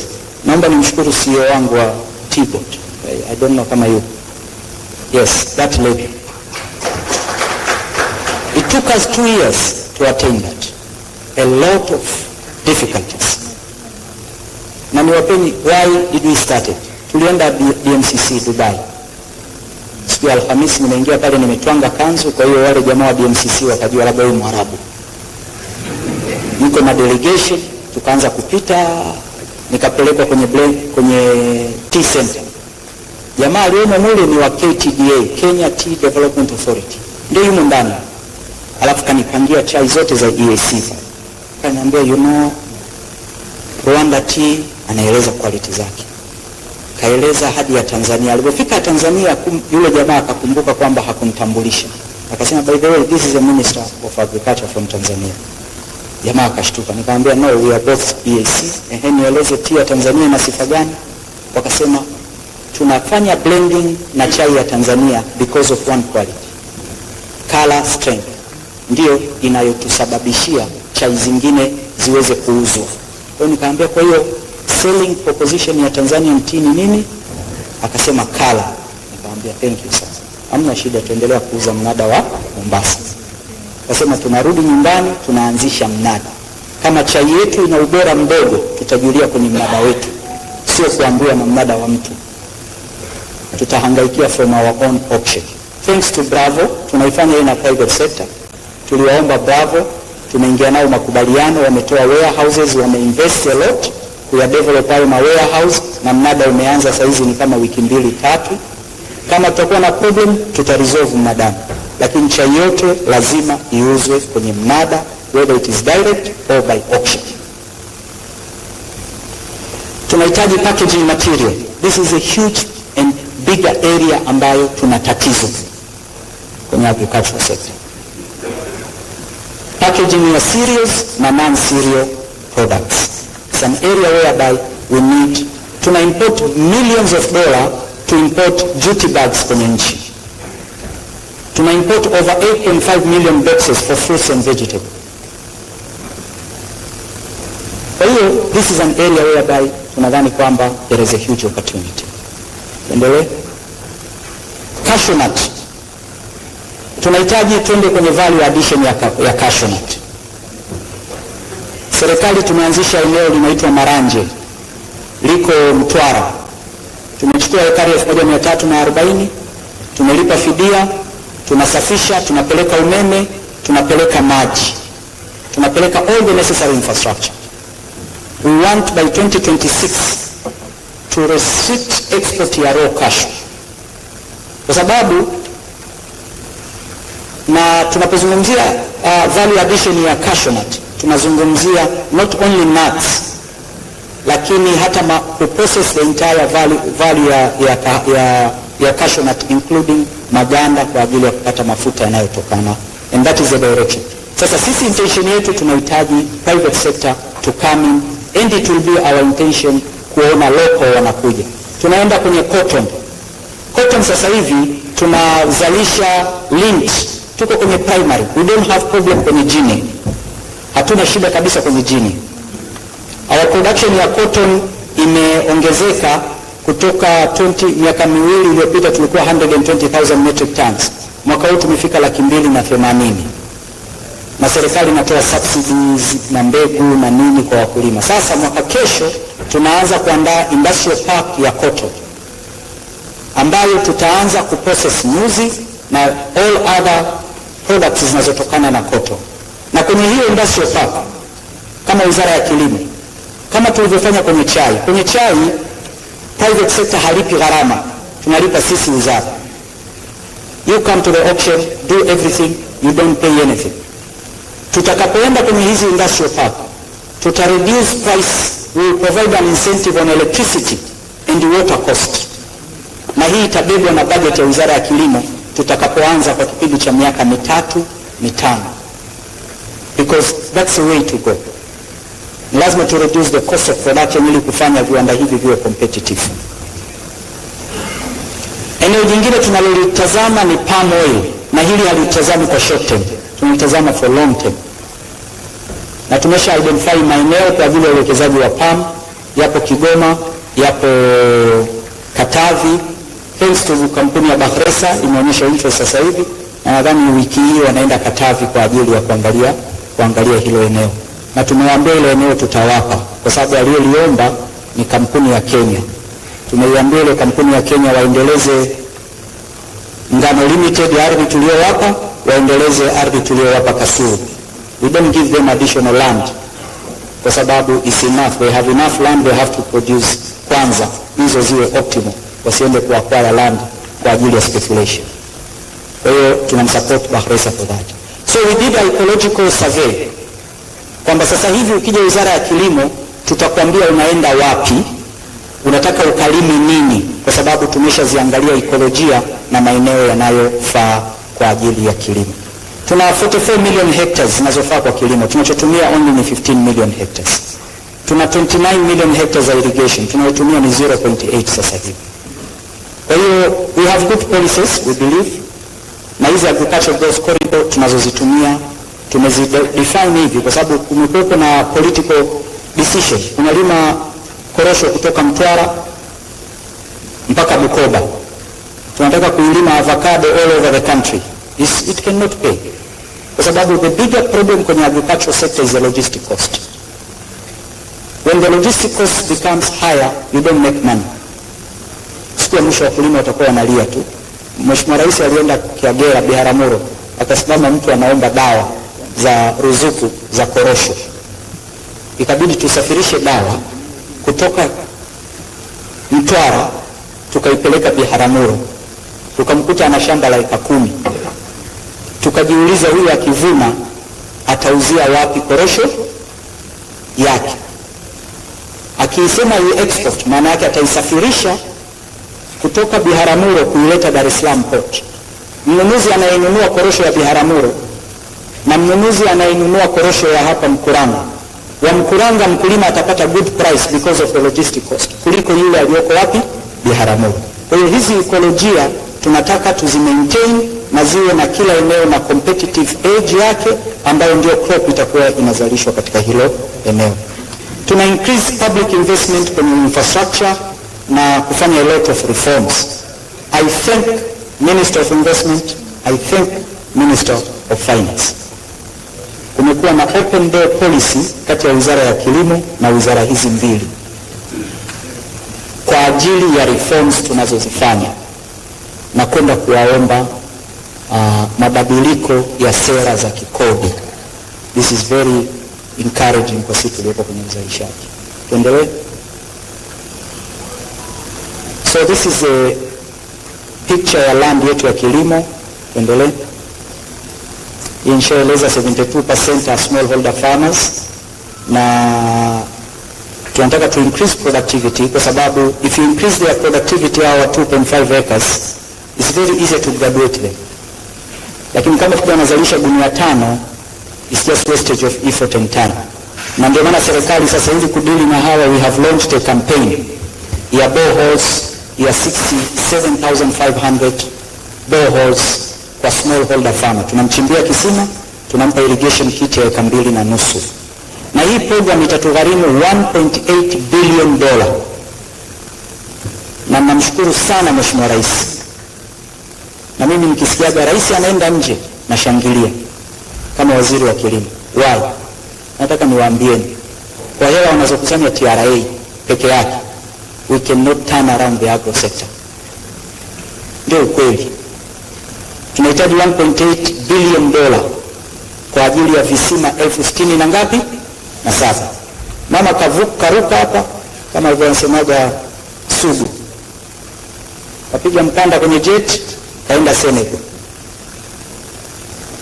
kwenye compound, karudi kaenda WEF, karudi tunaenda COP, out of 1.8 billion ambayo tunataka kuitumia kwa 7 years, ambayo kwa mwaka ni wastani wa dola milioni 200 hivi, 200 na kidogo.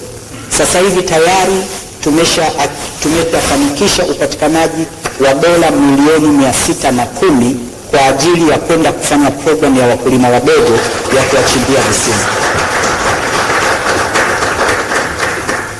Hii hela hawezi kutoa Mwigulu, tutagombana nayo bure. It needs additional effort kwa ajili ya kupatikana resources. Mwigulu anatusaidia tu pale ni mama akisha conclude deal, Mwigulu ana sign.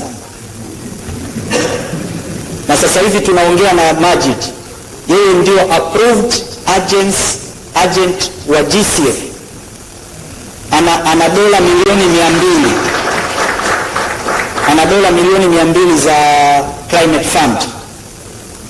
Tumeshaanza majadiliano naye, na nataka niwaambie this government is very serious on agro.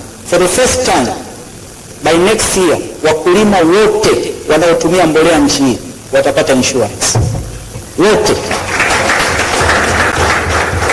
Wote watapata insurance. Na niwaambie hela insurance naitoa wapi? Very easy. Anazo Majid pale hela za GCF 50%. Ndio tuko kwenye discussion. Asipotoa mimi naandika barua kwa GCF. Naambia this money is not helping our climate here. La pili, si tunanunua mbolea. Kuna hela kidogo pale za tozo za serikali na nini tutazichukua. Tutaziweka kwenye mfuko. All farmers watakaotumia mbolea. Na subsidy scheme yetu ina cover smallholder farmers and large scale farmers. Na mimi nataka niwaombe large scale farmers mlioko, don't buy a fertilizer without a QR code. Usinunue mbolea ambayo haina QR code. Na usinunue mfuko wa mbolea wowote ambao haujaandikwa neno ruzuku. Because wao watatuchaji tuwalipe zitakapokuwa zimeingia bandarini. Sasa kama hauna QR code, maana yake hatuwezi kutrace. Na nimewaambia makampuni yote ya mbolea makubwa, na sasa hivi nampeleka kwenye disciplinary action OCP, kwa sababu nimekamata mbolea zake hazijaandikwa mifuko ruzuku na wameuza bila QR code, because that is stealing from the public fund. We are paying them. Mwaka jana mpaka mwisho wa mwaka tumetumia mbolea over 300 billion shilling. Tumewalipa bilioni 200 karibu na 40 mpaka sasa. So let's respect the system. Kwa hiyo tuta launch insurance very soon na tunaanza uchimbaji wa visima. So hizi interventions zilizofanyika ukiangalia just for 1 year, na nataka niwaambie mwaka huu tumezalisha chakula over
inaendelea kuipa duniani.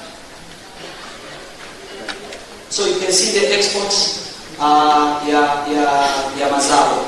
Sasa angalia kitu ambacho ni very unique. Ukichukua the total exports, the fastest growing export subsector ni fruits. This is the fastest. Fruits, you're the fastest export. Lakini baadaye ukichukua the entire portfolio, unakuta the leading exports ni mazao ya chakula. Maybe dynamics will change this year. Kwa sababu mwaka huu our production ya tobacco imeongezeka kutoka 60,000 metric tons to 120,000 metric tons. Na mwaka kesho tutafika 200,000 metric tons. Nilikuwa nawaambia commercial banks. One of taker ananunua tobacco tani 100,000. Atahitaji fedha dola milioni 240. Nyinyi benki na commercial banks za Tanzania ziache kucompete kwenye agricultural sector. The game is too huge. Kwa hiyo lazima waangalie ni namna gani they can blend to facilitate the trading component ya watu wanaoumia. Kwa hiyo ukiangalia legumes, behavior yake ilivyo, na cereals na oil crops, tumeanza kuruhusu watu wanao export crude oil ya alizeti. Kwa sababu this is business jamani. Kama nauza alizeti kwa $100, nina import palm kwa $60, nitakuwa kichaa kumzuia mtu asiuze hiyo alizeti kwa $100. Let them export the sunflower and we will import the palm oil. There's no problem because issue is balance of payments in the country. Ndiyo tunachokiangalia. Kwa hiyo this is our export of traditional crops. We launched the BBT program na naomba nitumie mkutano huu watu wengi wamekuwa wakipoti kuhusu BBT ina 2 levels. Ina youth ambao tunawapeleka kwenye block farm, lakini vile vile ina program ya smallholder farm ambayo nimeiongelea hii ya boreholes na nini, ambao tunatumia $1.8 billion kuanzia sasa. We want to encourage the smallholder farmers to improve productivity. Kwa hiyo tunawaweka, so BBT is building a better tomorrow. Hauwezi kubuild a better tomorrow kwa Hussein. Ina approach 50. Kwa hiyo soon na mimi nitaingia katika wazee wa ushauri. So we need the 20s, the 25 years old, the 30 years old who are produce. Lakini BBT also tuna line ya finance. Commercial banks hizo wanatoa 9%, tunaitumia additive kuwapa wakulima wadogo on the production at the rate of 4%. Na mara nyingi tunawasupport equipment na support ya vifaa. Na sisitiza, let us be formal. Kwenye any level, either the production or aggregation or trading, be formal. Ukiformalize, itatusaidia sana kuangalia how the government can help you. Yapo matatizo. Unanunua mahindi Sumbawanga au mchele Katavi, unataka kuupeleka Uganda, mageti. Kwa hiyo tunapambana na mageti. Mtu akilipa ushuru 1 point asisumbuliwe mpaka atakapofika. Sababu kama traders hawatakuwepo Uganda. So we encouraging youth na tunaanzisha incubation center 13. Tumeanza enrollment sasa hivi na tuna provide soft loans kwa baadhi ya wakulima wadogo. Kwa hiyo BBT has started na nataka niwaombe corporates. Kwenye program ya visima na CSR. Wewe njoo niambie tuseme mwaka huu ni CSR yangu. Nataka nichimbe visima 5 kwa wakulima. Mimi nitakupa wakulima vijijini. Kamchimbie huyu. You don't need to come and give us the money. Even the development partners, the future to which you are here in the networks. So this is the ratios of food sufficiency. Government is investing in the modern technology. Sasa tunaanza kuinvest kwenye pilot system kwenye mashamba ya uzalishaji wa mbegu. Na by next year mtaona mashamba mengi sana ya serikali ambayo yana modern technology, hasa kwenye seed multiplication na research. Natumia pilot kwa ajili ya kuhakikisha kwamba uzalishaji wa mbegu sasa tunaenda kuzalisha mwaka mzima. Historically nchi yetu mbegu ilikuwa inazalishwa wakati mkulima yuko shambani. Yaani mzalisha mbegu naye anaenda shambani kuzalisha mbegu. Na mkulima naye anahitaji mbegu dukani. Kwa hiyo imekuwa ni issue. Kwa hiyo we are investing on the tissue culture labs kwa ajili ya multiplication, na tunatumia our own seed kwa ajili ya kufanya research and development. Hatutoenda GMO, ila tutaanzisha kitu kinaitwa bioscience lab kwenye nchi yetu, kwa sababu huwezi kukataa shetani usiyemjua. We don't know when the GMO will be unavoidable. Sasa kama tutafika huko, basi hiyo mbegu iwe ni ya kwetu tuliyodevelop wenyewe. Tumeanza sasa hivi kudevelop lab kwa ajili ya bioscience. Kwa hiyo hizi ni fertilizer utilization increase. Ukiangalia global average kwa kilo inatakiwa kilo 137. Tanzania tuko kilo 16. So we want to improve that, at least tufike kilo 50 kwa wakulima wetu. So we call our own to invest in agro sector where we consider green growth and inclusive. Tunataka nyinyi muwe players. Hatusemi kwamba sisi ni malaika, but we want you guys to be part of this work. We believe kwamba transportation, the SGR is there. It's coming. Hatujui teknolojia inakuaje. Maroli ya tani 30 yanaweza kufungua barabara. Lakini kila anayeamka anataka chakula. Asanteni sana.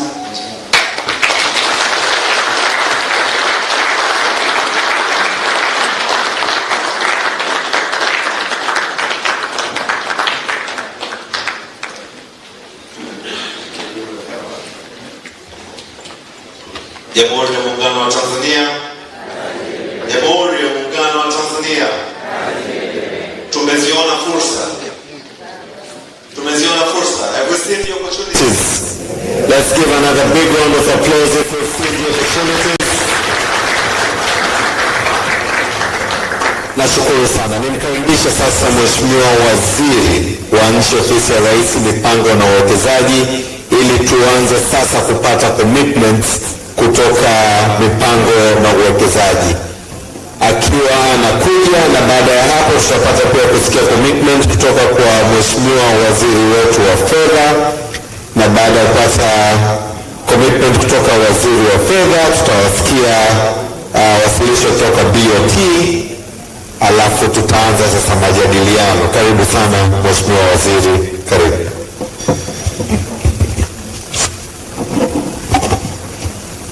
Habari za asubuhi. Jamhuri ya Muungano wa Tanzania. Baada ya presentation hiyo, nadhani hayo ndio maelezo ya serikali, na mimi kama waziri mwenye dhamana ya uwekezaji na mipango nadhani nitaongea mambo machache sana. Kwanza nichukue nafasi hii kumshukuru sana Mheshimiwa Waziri wa Kilimo, Mheshimiwa Hussein Bashe, kwa kuandaa mkutano huu muhimu sana tukishughulikia masuala ya uwekezaji katika sekta ya kilimo. Lakini nimshukuru pia Mheshimiwa Waziri wa Fedha Dr. Mwigulu Nchemba kwa uwepo wake hapa, kwa sababu mwisho wa siku mambo haya yanahitaji kupatiwa fedha. Sasa ili Waziri wa Fedha atoe fedha, naweza katoa fedha kwa kupeleka makaratasi, lakini uwepo wake hapa maana yake anapopeleka proposal anaweza ku appreciate vizuri zaidi. Kwa hivyo tunamshukuru sana kwa uwepo wake hapa, lakini mshukuru sana Mheshimiwa Hussein Bashe kwa wasilisho lake.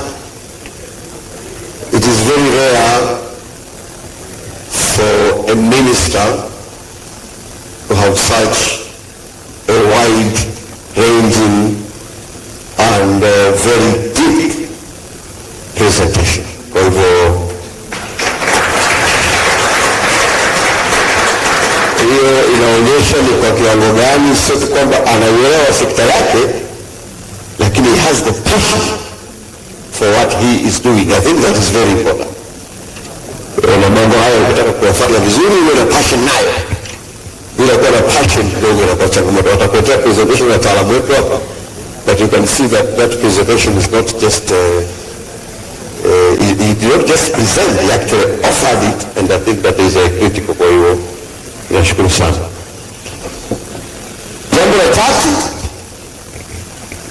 ameshaeleza vizuri kuhusu hali ya uwekezaji. Niseme tu kwamba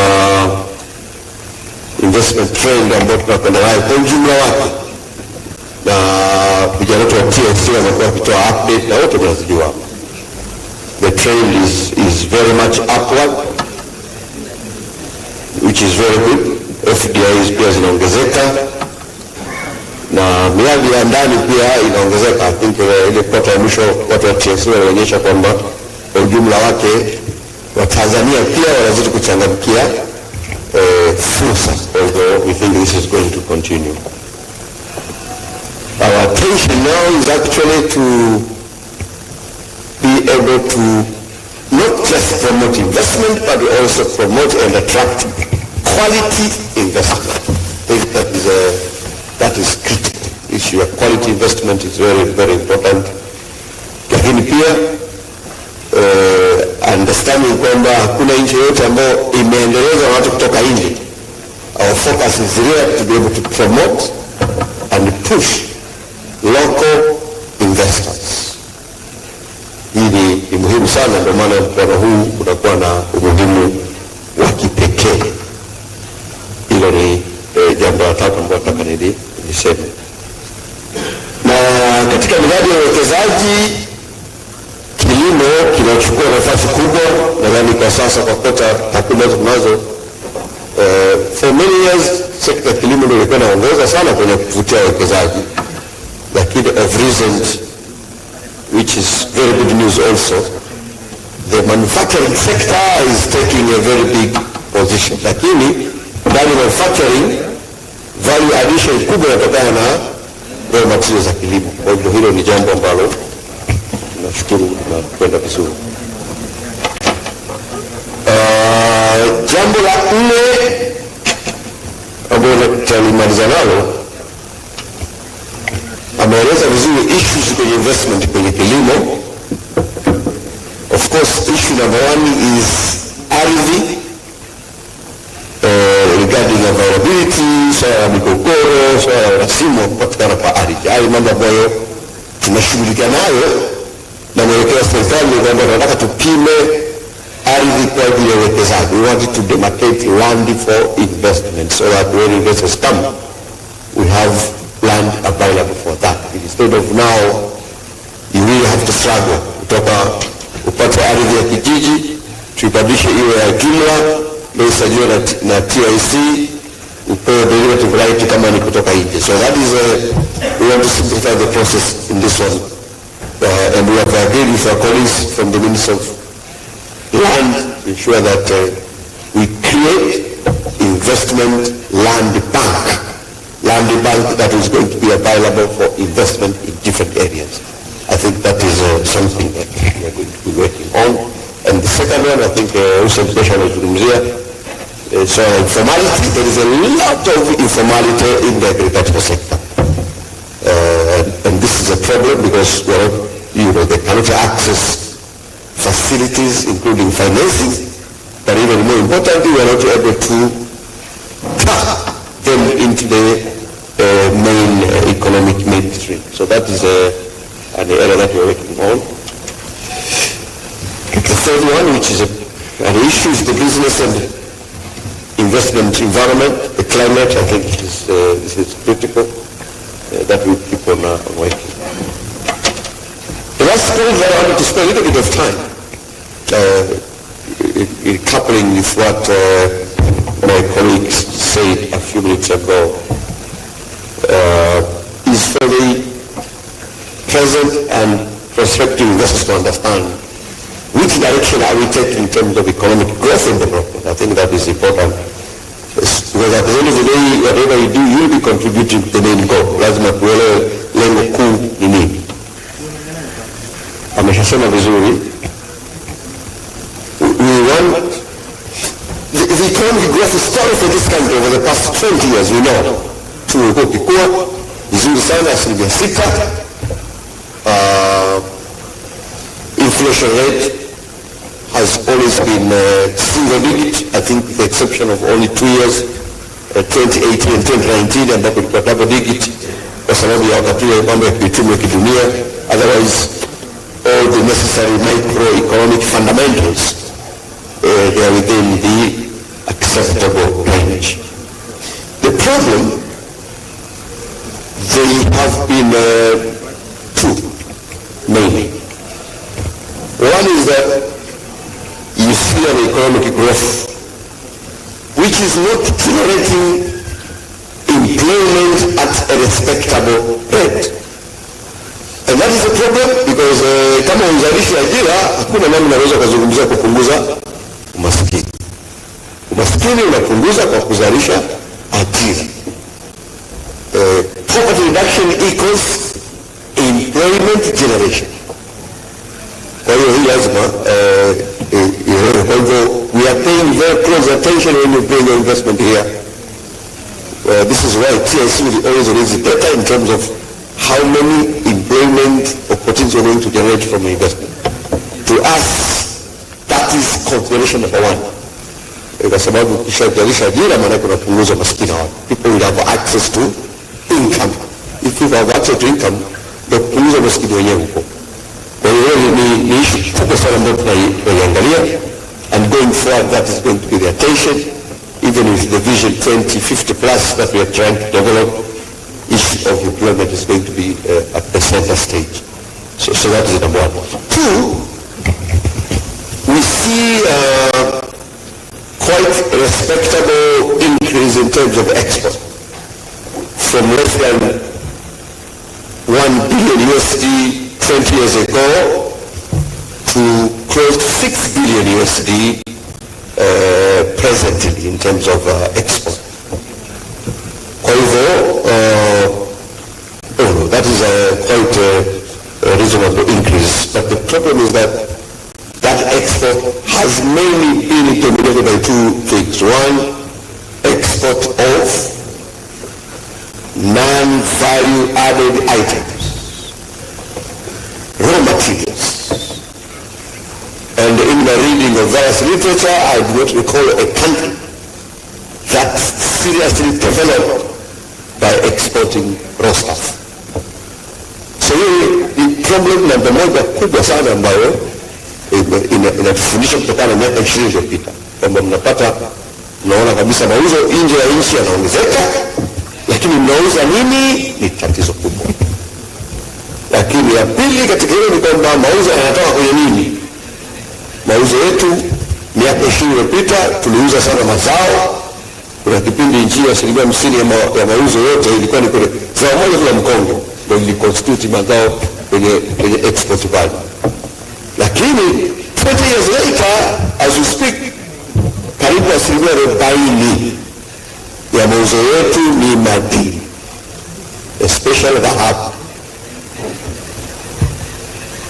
Good news, but bad news at the same time. Why? Because hiyo dhahabu tunauza miaka 50 iliyopita tunauza dhahabu kama ilivyo, kwenda kuchimba kutoka kwenye migodi, inakwenda kusafishwa na kwa process nje ya nchi.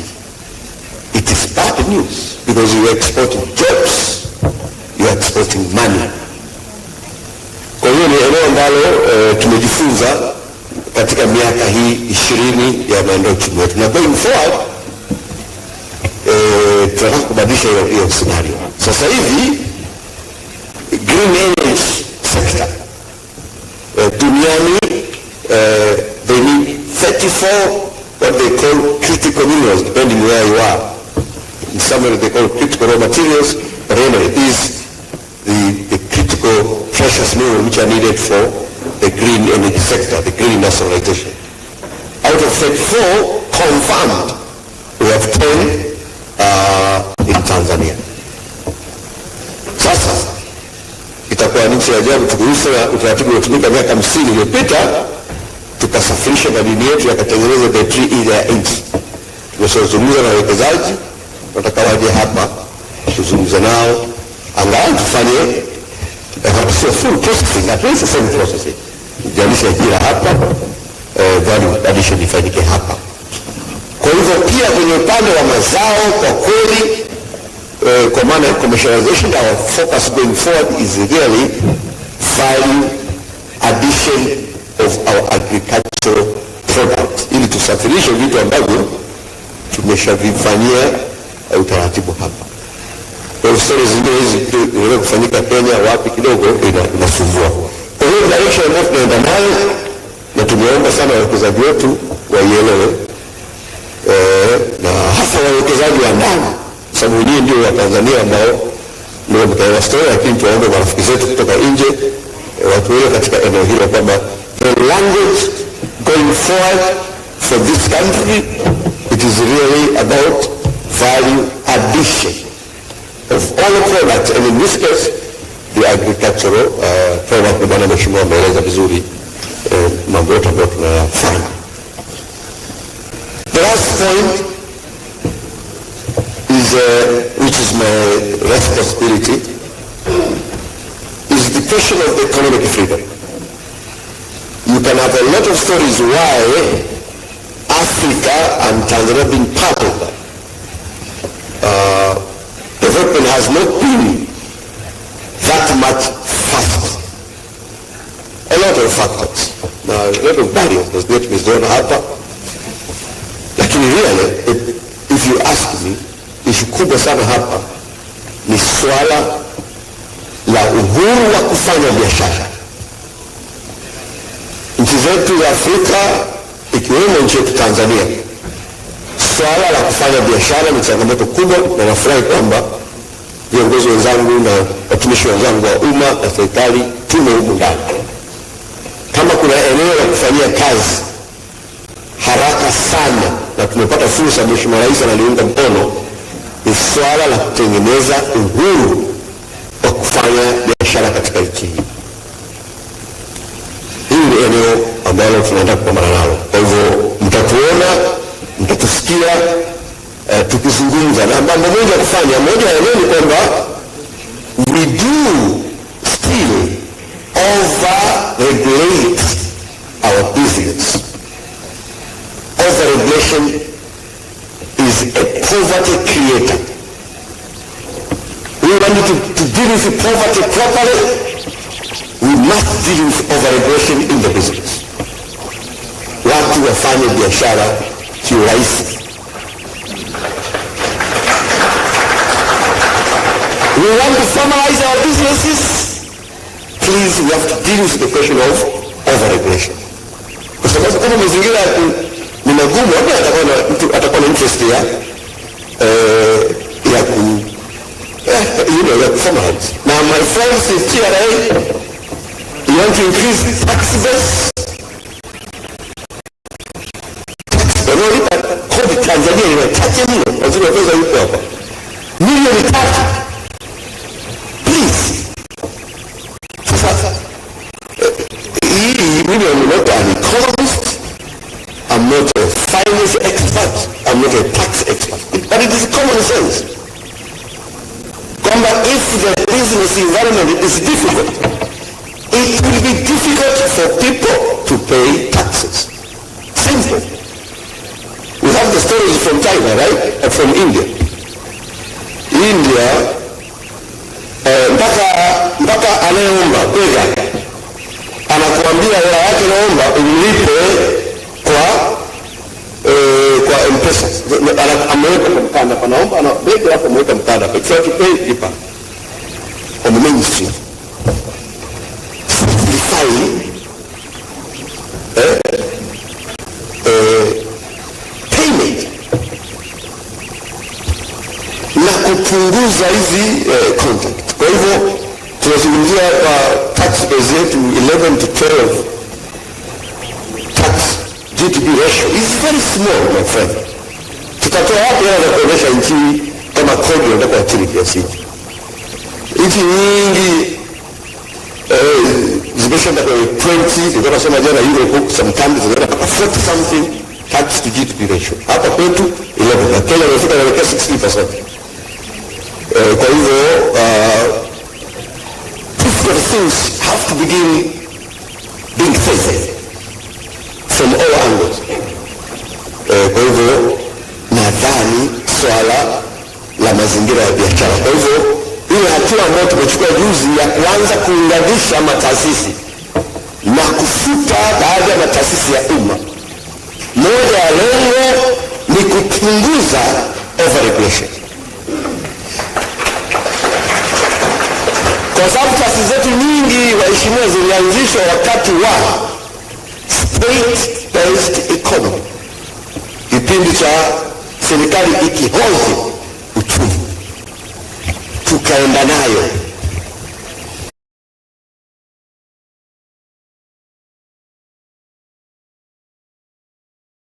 Na msajili wa hazina, zaidi ya nusu ya hayo yanashughulikia biashara zetu. Why?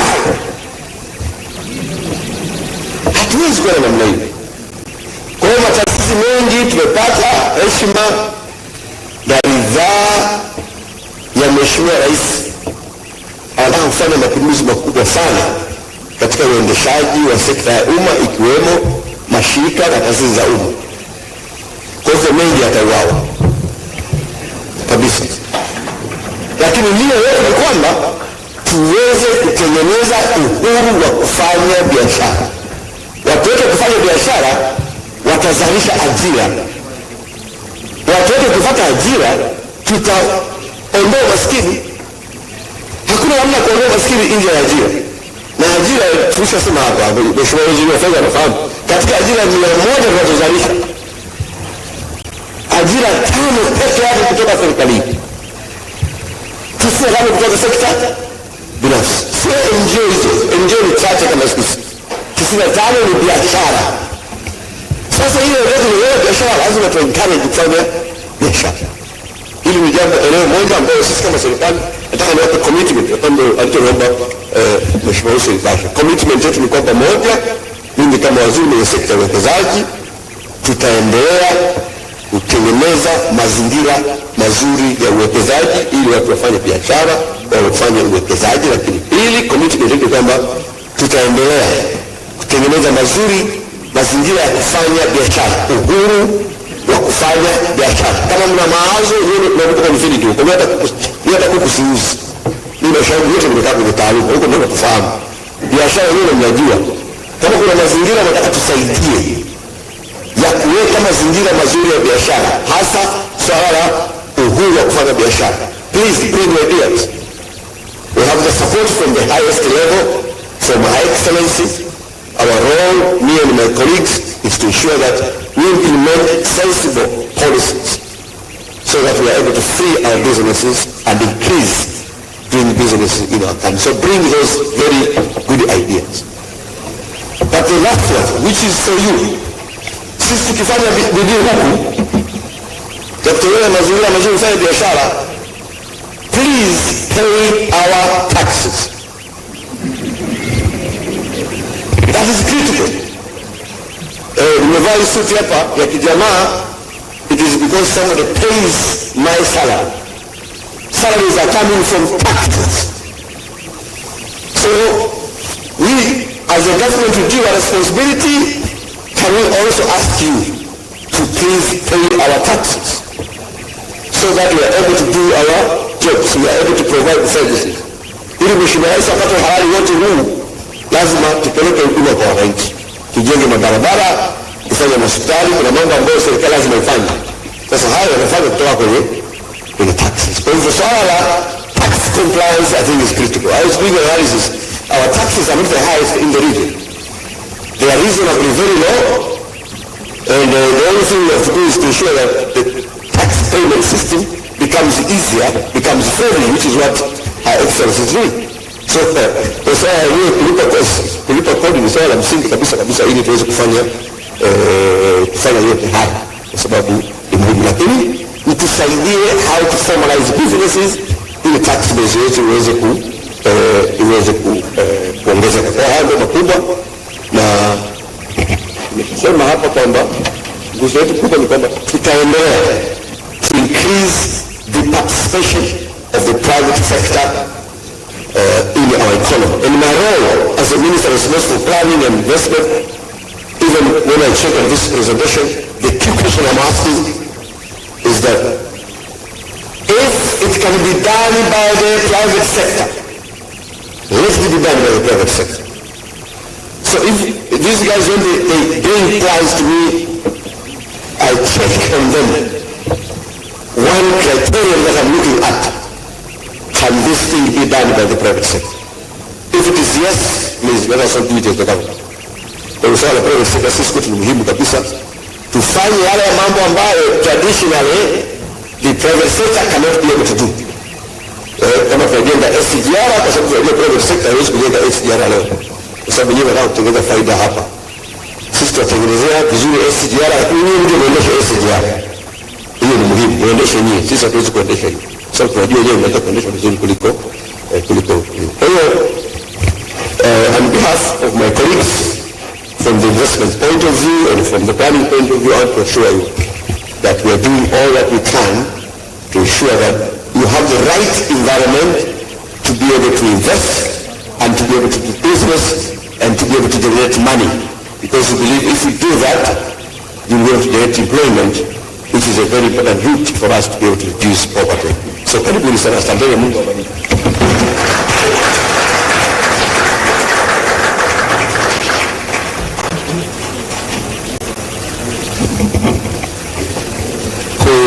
Ni waziri kutoka ofisi ya Rais, mipango na uwekezaji. Naomba tumpigie makofi mengi sana. Kilimo bila kuwa na mazingira bora mazuri ya uwekezaji bado tutachukua muda mrefu sana, lakini kufuatia presentation ambayo amefanya waziri wetu wa kilimo na presentation ambayo sasa hivi, remarks ambazo sasa hivi amezitoa waziri wetu wa mipango na uwekezaji, we are on the right trajectory. Kwa hiyo niendelee kumshukuru. Tunaye sasa waziri wetu wa fedha Mwigulu, naye atakuja kutoa commitments kwa upande wa wizara ya fedha. Distinguished participants, we now have an honor to have a remark and a commitment from the Minister. I have the pleasure to invite Honorable Minister Mwigulu, Nchemba, as he comes. A round of applause.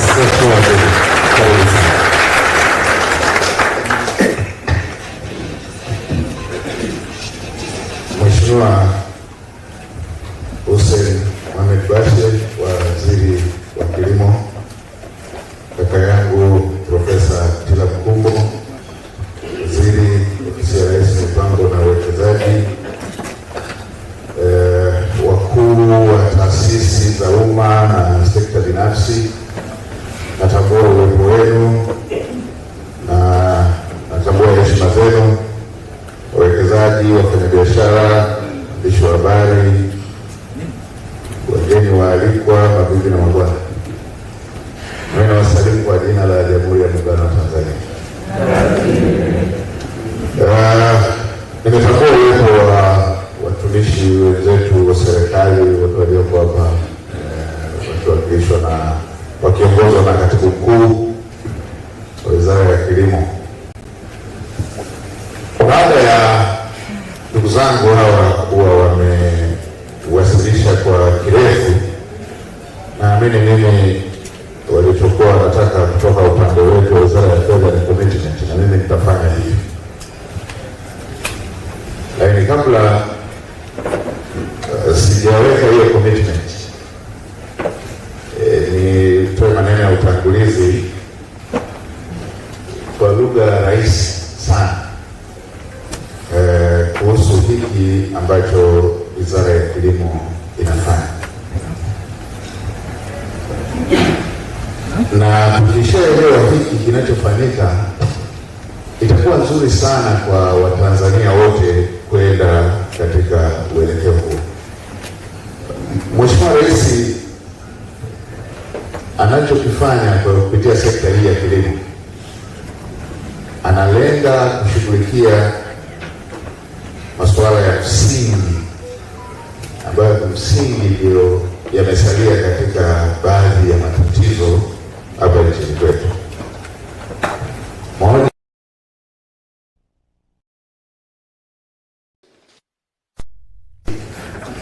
ni swala la vita dhidi ya umaskini. Sasa sekta yetu ya kilimo ni sekta ambayo kwanza inatoa mchango mkubwa katika pato la taifa kama ambavyo waziri wa sekta ametoa takwimu. Lakini la pili, inachangia katika upande wa ajira. Waziri wa sekta ametupa takwimu hizo, lakini inachangia katika malighafi kwa zaidi ya 65% na inachangia kwa 100% kwenye upande wa usalama wa chakula. Kwa hiyo moja ya eneo ambalo Mheshimiwa Rais ameliona na tafiti pamoja na understanding za kisomi kabisa zinasema ni eneo sahihi katika vita ya kupunguza umaskini ni kugusa sekta inayoajiri watu wengi katika masuala ya uzalishaji na yenyewe ni kilimo kwa dhana pana, zikiwepo na subsectors zingine ikiwemo mifugo na uvuvi. Amesema waziri wa mipango kwamba tumejaribu kuanzia uhuru mpaka sasa, lakini kuna baadhi ya maeneo namna ambayo tulikuwa tunajaribu ilikuwa haitoi majawabu, na yenyewe kwa kuwa ilikuwa haitoi majawabu ilikuwa itatupeleka kwenye vicious cycle. Unakuwa umepatia lakini unazunguka kwa kufuata mnyororo ule vicious cycle. Kwa hiyo hata kufanya Dr. Samia ni kutafuta namna ya kukata ile vicious cycle ili tuweze kutoka kwenye mnyororo ule wa umaskini. Sasa majawabu mengine huwa ni mepesi. Kwa mfano, inaweza ikatokea eneo lina njaa. Sisi tunajua sana mikoa ya kwetu kukanda ya kati huku Dodoma, Singida na baadhi ya majirani zetu, na serikali ikaamua kupeleka chakula cha msaada na watu wakasherehekea. Lakini ukienda kwenye tathmini halisi ya kiuchumi, hiyo ni vicious cycle, haitoi jawabu la kudumu. Kupeleka chakula cha msaada kwenye eneo lililo na njaa ni vicious cycle, ni kuruhusu tu mnyororo ule kwamba kila mwaka wakiwa na njaa tunatoa chakula kutoka NFRA tunawapatia, watafurahia, lakini ile kiuchumi ni sehemu ya kuenhance, ya kuendeleza ile vicious cycle.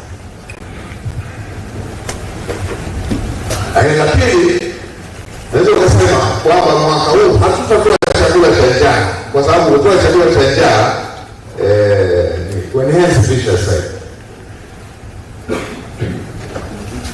Atakuwepo mtu maskini, atahangaika na njaa, anaweza asizalishe kwa ajili ya kujitegemea, akafanya vibarua kwa ajili ya kuishi siku hiyo, na yenyewe ni sehemu ya vicious cycle.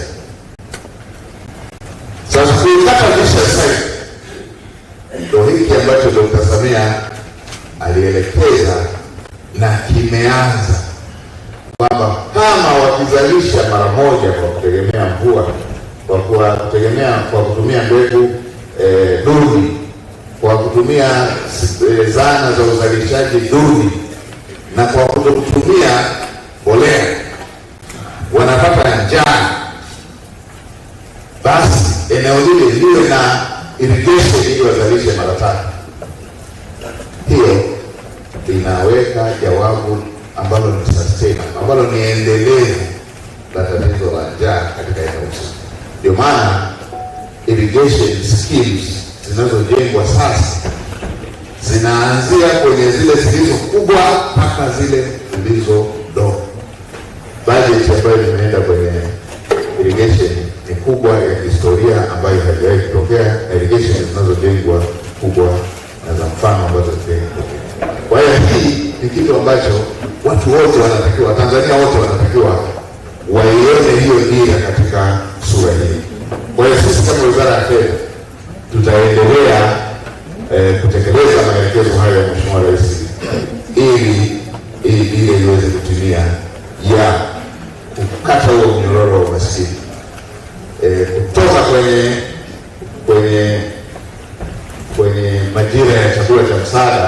kwenda kwenye uzalishaji mara 3 ili kila familia iweze kujitosheleza. Ndugu wabibi na mabwana, katika kutekeleza haya tumeongeza bajeti, na kama waziri wa sekta alivyosema, tunapanga hii bajeti nyingine inayofuata hii tutaiongeza tena.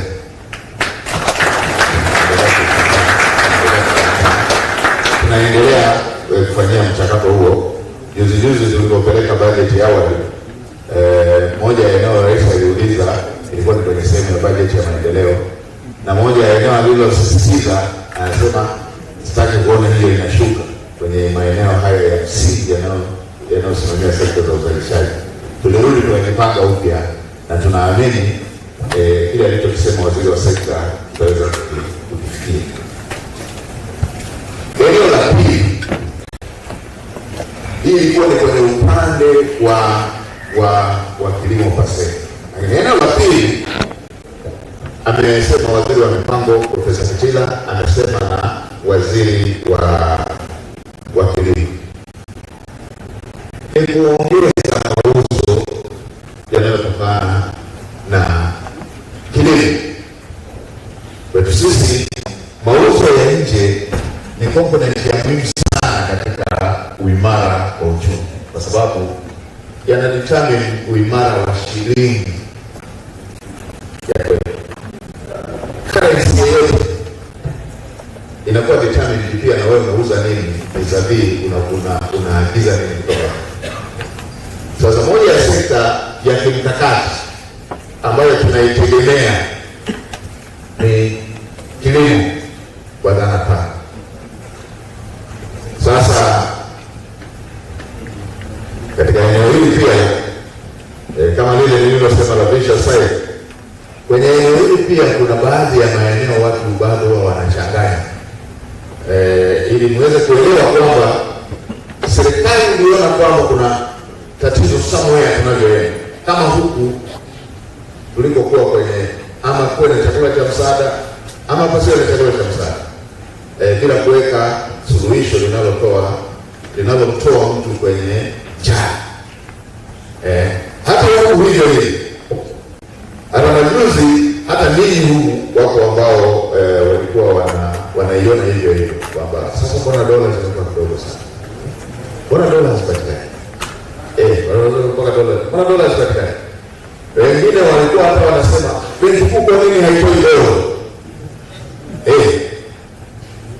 Tumepata shida sana kueleweshana. Hata kuna wakati tulikaa na uongozi wa TSJ tukawaelezea kwamba dola sio sarafu ya Tanzania, dola sio fedha yetu, dola ni fedha ya nchi. Iko nchi nyingine ambayo dola ndio fedha yake, ndio wana mamlaka ya kuiprint dola. Tanzania hatuna mamlaka ya kuiprint dola. Ndio kuna dola ziko ndani ya mamlaka ya serikali, itakuwa aidha mkopo au msaada, na hii nyingine yote iliyoko kwenye soko inategemea na shughuli za uzalishaji tunazouza nje. Ndio tukiuza nje tunapata dola. Sasa ikija kama kwenye shughuli zetu za uzalishaji dola ni kidogo, kinachofuata ni nini? Tulipata mkopo ama tulipata msaada, hiyo ndio inaingia kwenye akiba. Sasa best charge kwenye utekelezaji wa majukumu ya serikali na matumizi ya dola, moja wapo ni deni la taifa. Deni la taifa linalipwa kwa dola. Kwanza linalipwa kwa dola. Lakini pia tuna mikataba ya miradi makubwa na certificate yale yanalipwa kwa dola. Kwa maana hiyo, moja ya eneo ambalo linatakiwa liwekewe nguvu kubwa ili uchumi wa nchi, mauziano na kununuliana usiwe na ukame wa dola, ni lazima tuzalishe vitu vingi tunavyoweza kuuza nje ya nchi. Na moja ya sekta ya kimkakati ni hii, na ndio maana sasa moja ya hatua ambazo rais amezifanya kwenye ngazi ya uzalishaji, enda kwenye utaratibu wa mechanization na hatua zake zote ambazo waziri Bashe amezipresent na mikakati ambayo Profesa Kitila amewasilisha. Lakini lingine ambalo serikali imechukua hatua, Mheshimiwa Rais alielekeza kufufua ile export credit guarantee scheme. Tumeifufua kwa wale wote ambao wana shughuli ya uzalishaji yenye sura hizi mbili. Sura ya kwanza wanaiweka katika eneo ambalo litatuongezea export, ana qualify kwenye ile. Nendeni ili dirisha sasa limeshafunguka na liko ndani ya benki kuu na benki yako ambapo wewe ni mteja itakurekomendi, then utapata hiyo guarantee. Lakini sura ya pili ni ule uzalishaji wenye taswira ya import substitution, kwamba unatuzalishia bidhaa ambazo zitatusababishia tupunguze kuagiza bidhaa kutoka nje. Kwa mfano Waziri Bashe hapa amekuja akatuambia, wewe kama unashughulika na mbolea, unajishughulisha na mbolea, unatusababishia tusitumie dola na kuagiza mbolea kutoka nje. Maana yake unatupa relief katika moja ya pressure ambayo tunaipata kwenye masuala ya currency availability, forex availability, ikiwemo stabilization ya exchange rate. Kwa hiyo ambalo linajitokeza kwenye upande huu wa dirisha la credit guarantee export credit guarantee scheme. Sasa nini niambieni nyewe wenyewe. Kwa mfano, labda mfano mmoja tu rahisi kabisa kwa kesi ya nchi yetu. Kama nchi yetu tunajenga bwawa la Mwalimu Nyerere, tunajenga reli pamoja na miradi mingine mikubwa, kitu kama daraja la Busisi na mabarabara na maeneo mengine. Material zile tunaziagiza nje. Yale material yote yanayoagizwa nje yanalipwa kwa dola. Kama tunavyouza nje sisi ni kiduchu, niambieni miujiza hiyo ambayo itaweza upate dola ya kujenga miradi mikubwa hiyo, upate mabidhaa yote yale, and at the same time wewe upeleke choromo kidogo, upeleke na korosho kidogo, upeleke na nini, hizo ndo zirani hiyo na dhahabu. Kwa hiyo ndicho kilichosababisha tuongeze kasi kwenye ile eneo la uzalishaji, tuongeze jitihada katika eneo la mechanization. Tumetaja ya kwanza kwenye kukata mnyororo wa umaskini, lakini nimekuja la pili ambalo ni purely economic, la kuongeza mauzo ya nje. Na kwenye hili tumefungua dirisha hili na kwa wale ambao wanafanya hizo shughuli ambazo zinaongeza mauzo nje au zinatupunguzia uagizaji wa bidhaa kutoka nje, import substitution strategy, na yenyewe inaangukia kwenye dirisha hili. Haya mambo Mheshimiwa Rais alielekeza kabla hata hii pressure ya uhaba wa dola kutokea. Kwa hiyo huu ni uongozi ambao unabainisha matatizo na unabainisha majawabu yake. Sasa kwa sababu mechanization si jambo la siku moja, hii sio pet trade, sio biashara ya siku moja.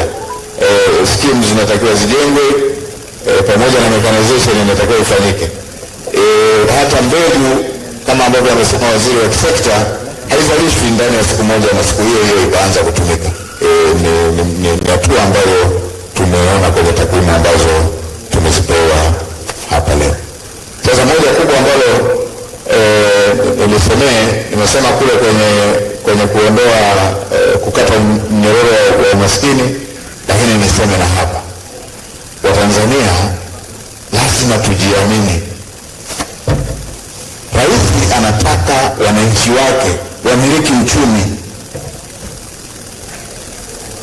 Tuitumieni hiyo fursa.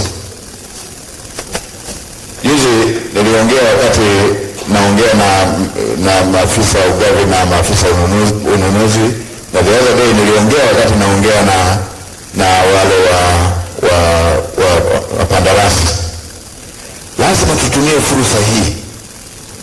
Sisi wenyewe wa Tanzania tumiliki uchumi. Na namna ya kufanya hivyo ni tutakapoenda moja kwa moja kwenye shughuli, kushiriki kwenye shughuli za uzalishaji. Hapo ndipo ambapo tutanufaika na keki ya taifa, na hapo ndipo tutakapotengeneza walipa kodi wakubwa ndani ya nchi. Tutatengeneza walipa kodi. Hauwezi ukapata kodi kubwa kama shughuli hizi za uzalishaji hazifanyiki, na uwezo ukapata kodi mpya kama shughuli mpya haipo. Kwa hiyo hilo lazima tulifanye, na kwa kuwa ninyi mko hapa leo, na Profesa Kitila nikupongeza sana na nikushukuru sana kwa jinsi ambavyo umelinyumbulisha swala la kodi na msisitizo lenyewe liko kwenye vitu vya saiko. Kama kila mtu atakwepa kulipa kodi, maana yake pia hatutafanya hizo mechanization, tutarudi pale pale, tutakuwa pale pale. Kwa hiyo tunahitaji tuambizane wote. Wakati mwingine hata hizi kodi zinakuwa mzigo mkubwa kwa watu wachache, kwa sababu kuna wengine hawalipi. Kwa sababu hawalipi, hata ambao wako kwenye shughuli, wako ambao wanafanya hivyo, wengine ni makusudi. Kwa hiyo tuna umuhimu sana wa kuyazingatia. Mzigo mzito ukigawanwa na wengi unakuwa kidogo mwepesi. Unakuwa kidogo mwepesi, na ukiwa reinvested unachochea zaidi uchumi. Siku moja ukitaka kuona jinsi ambavyo kwenye haya masuala ya kodi watu wanafanya intentionally sana. Siku moja nikiwa hizi safari hizi ndefu hizi Dodoma, Dar es Salaam Dodoma, sipendagi kuweka namba ile ya kibao kile. Anakaa niko mle. Siku moja napita eneo moja hivi, kituo cha mafuta. Niko mle. Ile gari dereva anakaa pembeni kwenye kituo cha mafuta, anaweka mafuta. Imagine mtu wa ngazi ya kituo cha mafuta. Kwa kweli sijui tu kama tunapenda sana tuonekana wanyonge. Si kwa kweli yule si mtu wa ngazi ya kituo cha mafuta cha highway. Kwa kweli si kibanda kile. Ni biashara hii, biashara. Ni biashara. Kwa hiyo intentionally kabisa. Highway pale. Wewe unaweka mafuta, weka full tank. Shilingi 100,000. Anaenda kupewa risiti. Yule anayetoa risiti pale anasema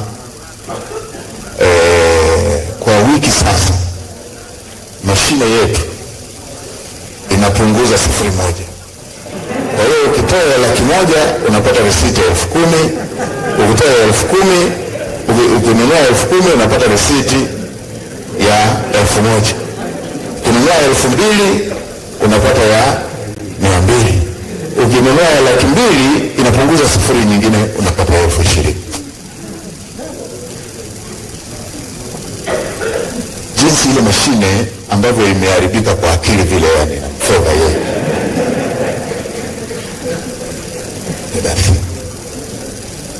Niwaambia CG, tuma watu waje kituo hiki hapa, wapo na shilingi 100,000 waje wanunue mafuta na wapewe risiti. Comfortable kabisa. Akaja na wale maafisa wenyewe wa TRA, akanunua 100,000, akaambia hivyo risiti yetu ina wiki kadhaa sasa inakata 0,1. Siku nyingine hapa mjini kaenda mke wangu kununua vifaa. Kanunua vya 1,160,000. 1,190,000. Hapo risiti. Akasema tuna wiki 3 mashine yetu haitoi risiti.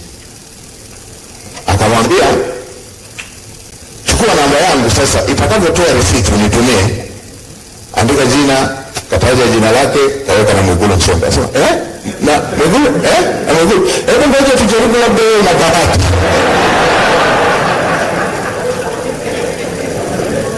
Kaenda katoa receipt, anamwambia wewe na bahati sana, imekubali, ina bahati sana, imekubali.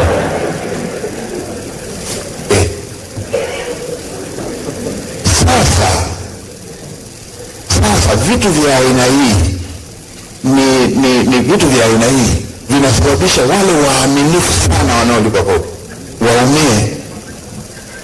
Na sasa serikali ikiweka mkono wa operation, serikali inaonekana ni waonevu na wanatengeneza mazingira mabaya ya biashara. Mazingira mabaya ya biashara si kukwepa kodi. Mazingira mazuri ya biashara si watu kukwepa kodi. Amesema vizuri sana waziri wa sekta kwamba kodi ni kitu muhimu sana, amesema Profesa Kitila.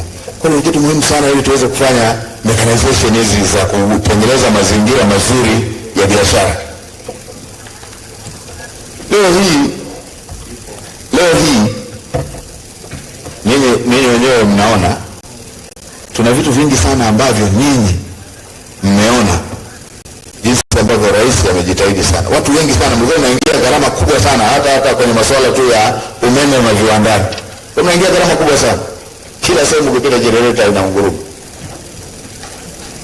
Rais akawekeza kwenye stabilization ya grid na mazoezi yale yanaendelea. Mazoezi haya yanahitaji financing. Sasa nini ngazi yenu wakubwa mkaaji pale kwenye selling point, tusaidizane kuwaambia watu wetu. Hizi mentality tu zingine za kudhani kwamba ndio fashion kuhakikisha ulipi kodi si kitu kizuri. Si kitu kizuri kusema tu kwamba hiyo ndio fashion. Tunawaongoza wananchi wa kawaida kukwepa kodi. Any rational consumer will prefer more for less. At less cost. Sasa ukishafika unamwambia haya, simu hii hapa inauzwa 800,000 na receipt ya TRA, lakini ni 500,000 bila receipt. Mwananchi yeyote mwenye akili timamu umeshamuongoza kwamba ipo yenye 500,000. Umeshamuongoza kwamba achukue ile ambayo haina kodi ya serikali. Si utamaduni mzuri. Si utamaduni mzuri. Wengine sijui ilikuwa watu huko